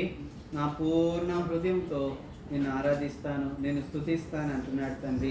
మేము కూడా తండ్రి మా జీవితాల్లో అయ్యా తండ్రి దేవ పూర్ణ హృదయముతో నేను మేము సేవించే వారంగా, నిన్ను ఆరాధించే వారంగా చేయండి అయ్యా తండ్రి. మా మనసుల గురించి మాట్లాడుతూ వచ్చావు, మా హృదయాల గురించి ఈరోజు మాతో మాట్లాడుతూ వచ్చావు అయ్యా తండ్రి దేవా.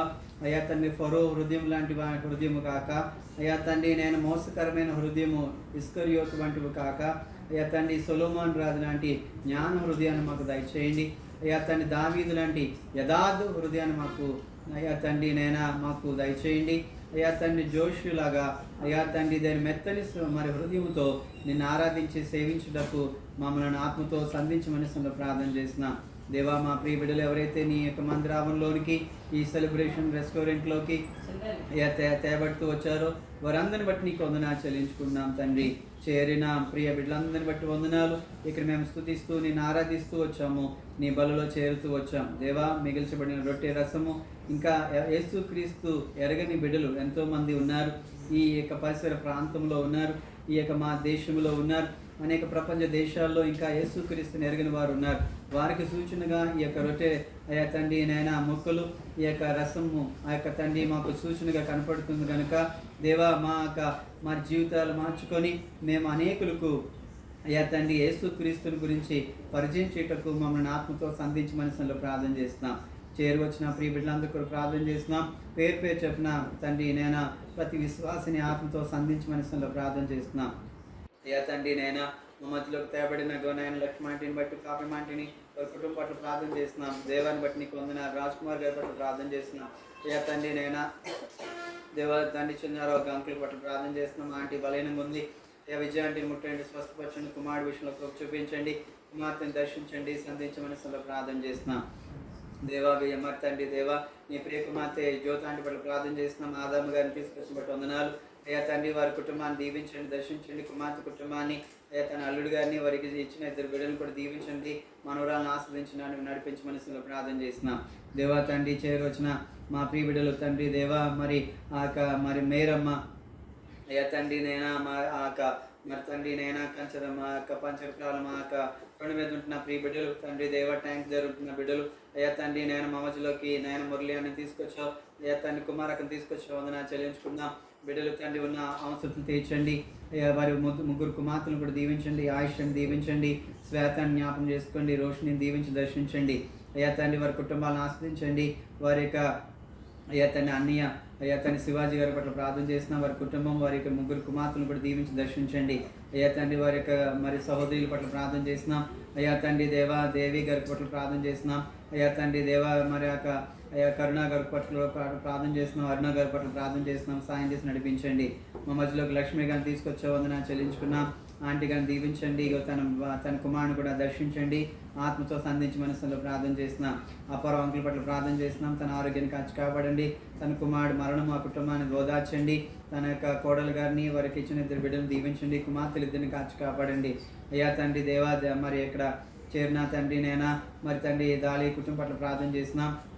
దేవానైనా మరి మిరియంని రాజు గారిని ప్రేమించి ఇచ్చిన 3 కుమారులను మరి బిడ్డల పట్ల నిశ్చయంలో ప్రార్థన చేస్తున్నాం. ఆత్మతో సంధించండి, నీ రెక్కల కింద భద్రపరచమని నిశ్చయంలో ప్రార్థన చేస్తున్నాం. ఈరోజు కృతజ్ఞతగా అయ్యా తండ్రి మా ముందు తేబడిన ప్రతి తండ్రి నైనా అర్పణలు బట్టి అయ్యా తండ్రి తండ్రి నైనా అయ్యా తండ్రి నైనా మరి స్నాక్స్ బట్టి నీకు వందనాలు చెల్లించుకున్నాం. అయ్యా తండ్రి బిడ్డను దీవించండి. అయ్యా కుమార్తెలు 2 కుమారుని కూడా దీవించి దర్శించమని నిశ్చయంలో ప్రార్థన చేస్తున్నాం. అయ్యా తండ్రి రాజాని తన సత్యవేణి నైనా మరి ప్రియ కుమారుడు పట్ల ప్రార్థన చేస్తున్నాం. తన పనిని దీవించండి, ఆస్వాదించండి. తను మంచిగా చదువుకోవడానికి కృప చూపించండి. చిన్నిని దీవించండి, ఆత్మతో సంధించండి. దేవా తండ్రి మమ్మలను గ్లోరీ నన్ను అయ్యా ప్రిన్స్ క్వీన్ని బట్టి వందనాలు. మరి ప్రిన్స్ బాగోలేదు నైనా జ్వరాన్ని నుంచి విడుదల చేయండి, స్వస్థపరచండి, ఆత్మతో సంధించండి. ఇంకా చేరువచ్చిన మా ప్రియ బిడ్డలు అయ్యా తండ్రి నైనా మరి తండ్రి దేవా మరి పాటలు పాడి వెళ్ళిన ప్రియ కుమార్తె బ్లెస్సీ పట్ల ప్రార్థన చేస్తున్నాం. ఆత్మతో సంధించండి. ఆయన మరి తన కుటుంబాన్ని దీవించండి, తన యొక్క నాన్నగారిని దీవించండి. అయ్యా తండ్రి మరి దూరదేశంలో నా ప్రియ బిడ్డ అయ్యా తండ్రి నేను కళ్యాణ పట్ల ప్రార్థన చేస్తున్నాం, వందనాలు చెల్లించుకున్నాం. అయ్యా తండ్రి నైనా మరి ఎస్తే ప్రియదర్శిని వారి కుటుంబం పట్ల ప్రార్థన చేస్తున్నాం. శైలు కుటుంబం పట్ల ప్రార్థన చేస్తున్నాం, వందనాలు చెల్లించుకున్నాం. అయ్యా విజయ గారి పట్ల ప్రార్థన చేస్తున్నాం. తండ్రి యొక్క సెలబ్రేషన్ అయ్యా తండ్రి నైనా మరి యొక్క సంతోష్ గారి పట్ల ప్రార్థన చేస్తున్నాం. మరి తండ్రి మా మధ్యలోకి తేబడిన గుణాక్ పట్ల ప్రార్థన చేస్తున్నాం. తండ్రి అయ్యా తండ్రి తన యొక్క ఒంటరి జీవితంలో అయ్యా తండ్రి బిడ్డలు తండ్రి నైనా మరి ఇద్దరికి వివాహం చేయటకు సహాయపడుతూ వచ్చావు. చిన్ని జీవితంలో అయ్యా తండ్రి జోసఫ్ గారిని తండ్రి ఇచ్చిన కుమారుడు అయ్యా మనోడు తండ్రి దేవా మరి ప్రిన్స్ ఆశని బట్టి వందనాలు చెల్లించుకున్నాం. సంధ్యాను మరి ప్రవీణ్ ప్రేమించిగో నైనా వారి పట్ల నువ్వు చేయనున్న కార్యాల పట్ల ప్రార్థన చేస్తున్నాం. అయ్యా తండ్రి నవీన్ పట్ల ప్రార్థన చేస్తున్నాం, ఆత్మతో సంధించి నడిపించండి. అంజలక పట్ల ప్రార్థన చేస్తున్నాం, వారి కుటుంబాన్ని దీవించండి. రాంబాబు పట్ల ప్రార్థన చేస్తున్నాం, వారి కుటుంబాన్ని దీవించండి. అయ్యా తండ్రి నీల అన్న పట్ల ప్రార్థన చేస్తున్నాం, వారి కుటుంబాన్ని దీవించి దర్శించండి. అయ్యా చేరువచ్చిన సంఘాన్ని పట్ల ప్రార్థన చేస్తున్నాం, బేతని సంఘం పట్ల ప్రార్థన చేస్తున్నాం. అయ్యా తన మా ప్రియ బిడ్డలు ఎవరైతే సంఘంలో చేరి నేను ఆరాధిస్తూ వస్తున్నారో వారందరిని బట్టి నీకు వందనాలు చెల్లించుకున్నాం. ఈసీఎంఐ పరిచర్యలో చేరి తండ్రి నేను స్తుతించడానికి ఆరాధించడానికి చేయబడిన ప్రతి బిడ్డను బట్టి నీకు వందనాలు చెల్లించుకున్నా. అయ్యా తండ్రి బలలో చేరి నేను స్తుతించడానికి మాకు ఇచ్చిన సమయాన్ని బట్టి వందనాలు. అయ్యా తండ్రి చేరి తండ్రి దేవా మరి తండ్రి నైనా మరి తండ్రి అనంతరము అయ్యా తండ్రి దేవా జగనున్న ఈ పరిచర్య అంతటి మీద నీ దయగల హస్తాన్ని కృపగల హస్తాన్ని కుమరించి మనసులో ప్రార్థన చేస్తున్నాం. దేవా సిద్ధు పట్ల ప్రార్థన చేస్తున్నాం. అయ్యా తండ్రి నేను గీత పట్ల ప్రార్థన చేస్తున్నాం. అయ్యా తండ్రి రవి గారి పట్ల ప్రార్థన చేస్తున్నాం. అయ్యా తండ్రి నేను సూర్య పట్ల ప్రార్థన చేస్తున్నాం. ఆత్మతో సంధించండి, బలవంతులుగా శక్తివంతులుగా చేయండి. మరి సూర్య మరి పాడడానికి నాయన మంచి మనసును మంచి కంఠాన్నిచ్చో ఇంకనూ నేను స్తుతించి నేను ఆరాధించేవాడిగా చేయండి. అయ్యా తండ్రి నేను సిద్ధుని కూడా దర్శించండి, రక్షణలో నడిపించండి. అయ్యా తండ్రి మరి తండ్రి నైనా అక్కని కూడా దీవించండి, ఆత్మతో సంధించండి. నైనా మరి డేవిడ్ మరి సహాయపడుతూ వచ్చండి, కుమారుని దీవించిన ఆత్మతో సంధించండి. పాటలు పాడడానికి సహాయపడిన బిడ్డలందరిని బట్టి వందనాలు. అయ్యా తండ్రి మాకు సహాయపడిన ప్రతి బిడ్డని బట్టి వందనాలు చెల్లించుకున్నాం. ఈ బల మరి తండ్రి పరిచయలో కూడా సహాయపడుతూ వచ్చో మరి చివరి ప్రార్థన ఆశీర్వాదంతో మమ్మల్ని నింపి నడిపించండి. అయ్యా తండ్రి కానుకల సమయం కూడా ఆశీర్వకరంగా చేయమని వేడుకుంటూ సకల ఘనత మహిమ పొందుకోమని వేడుకుంటూ యేసు పరిశుద్ధ నామములో వేడుకున్నాం తండ్రి. కానుకలు తీసుకుందాం.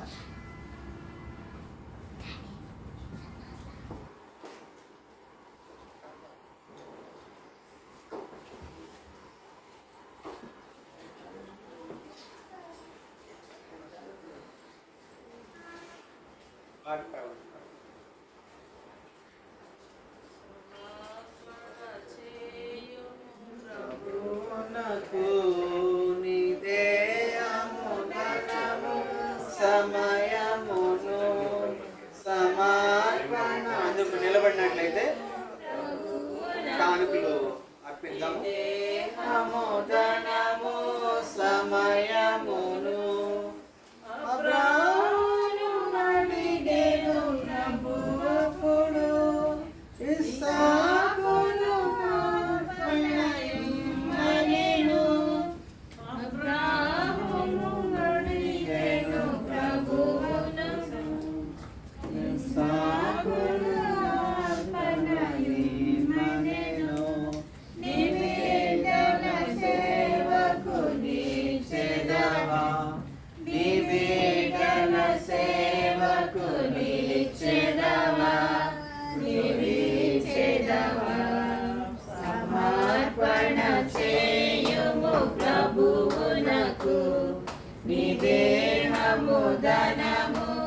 సమయమును సమర్పణ చేయుము ప్రభువునకు నీ దేహము ధనము సమయము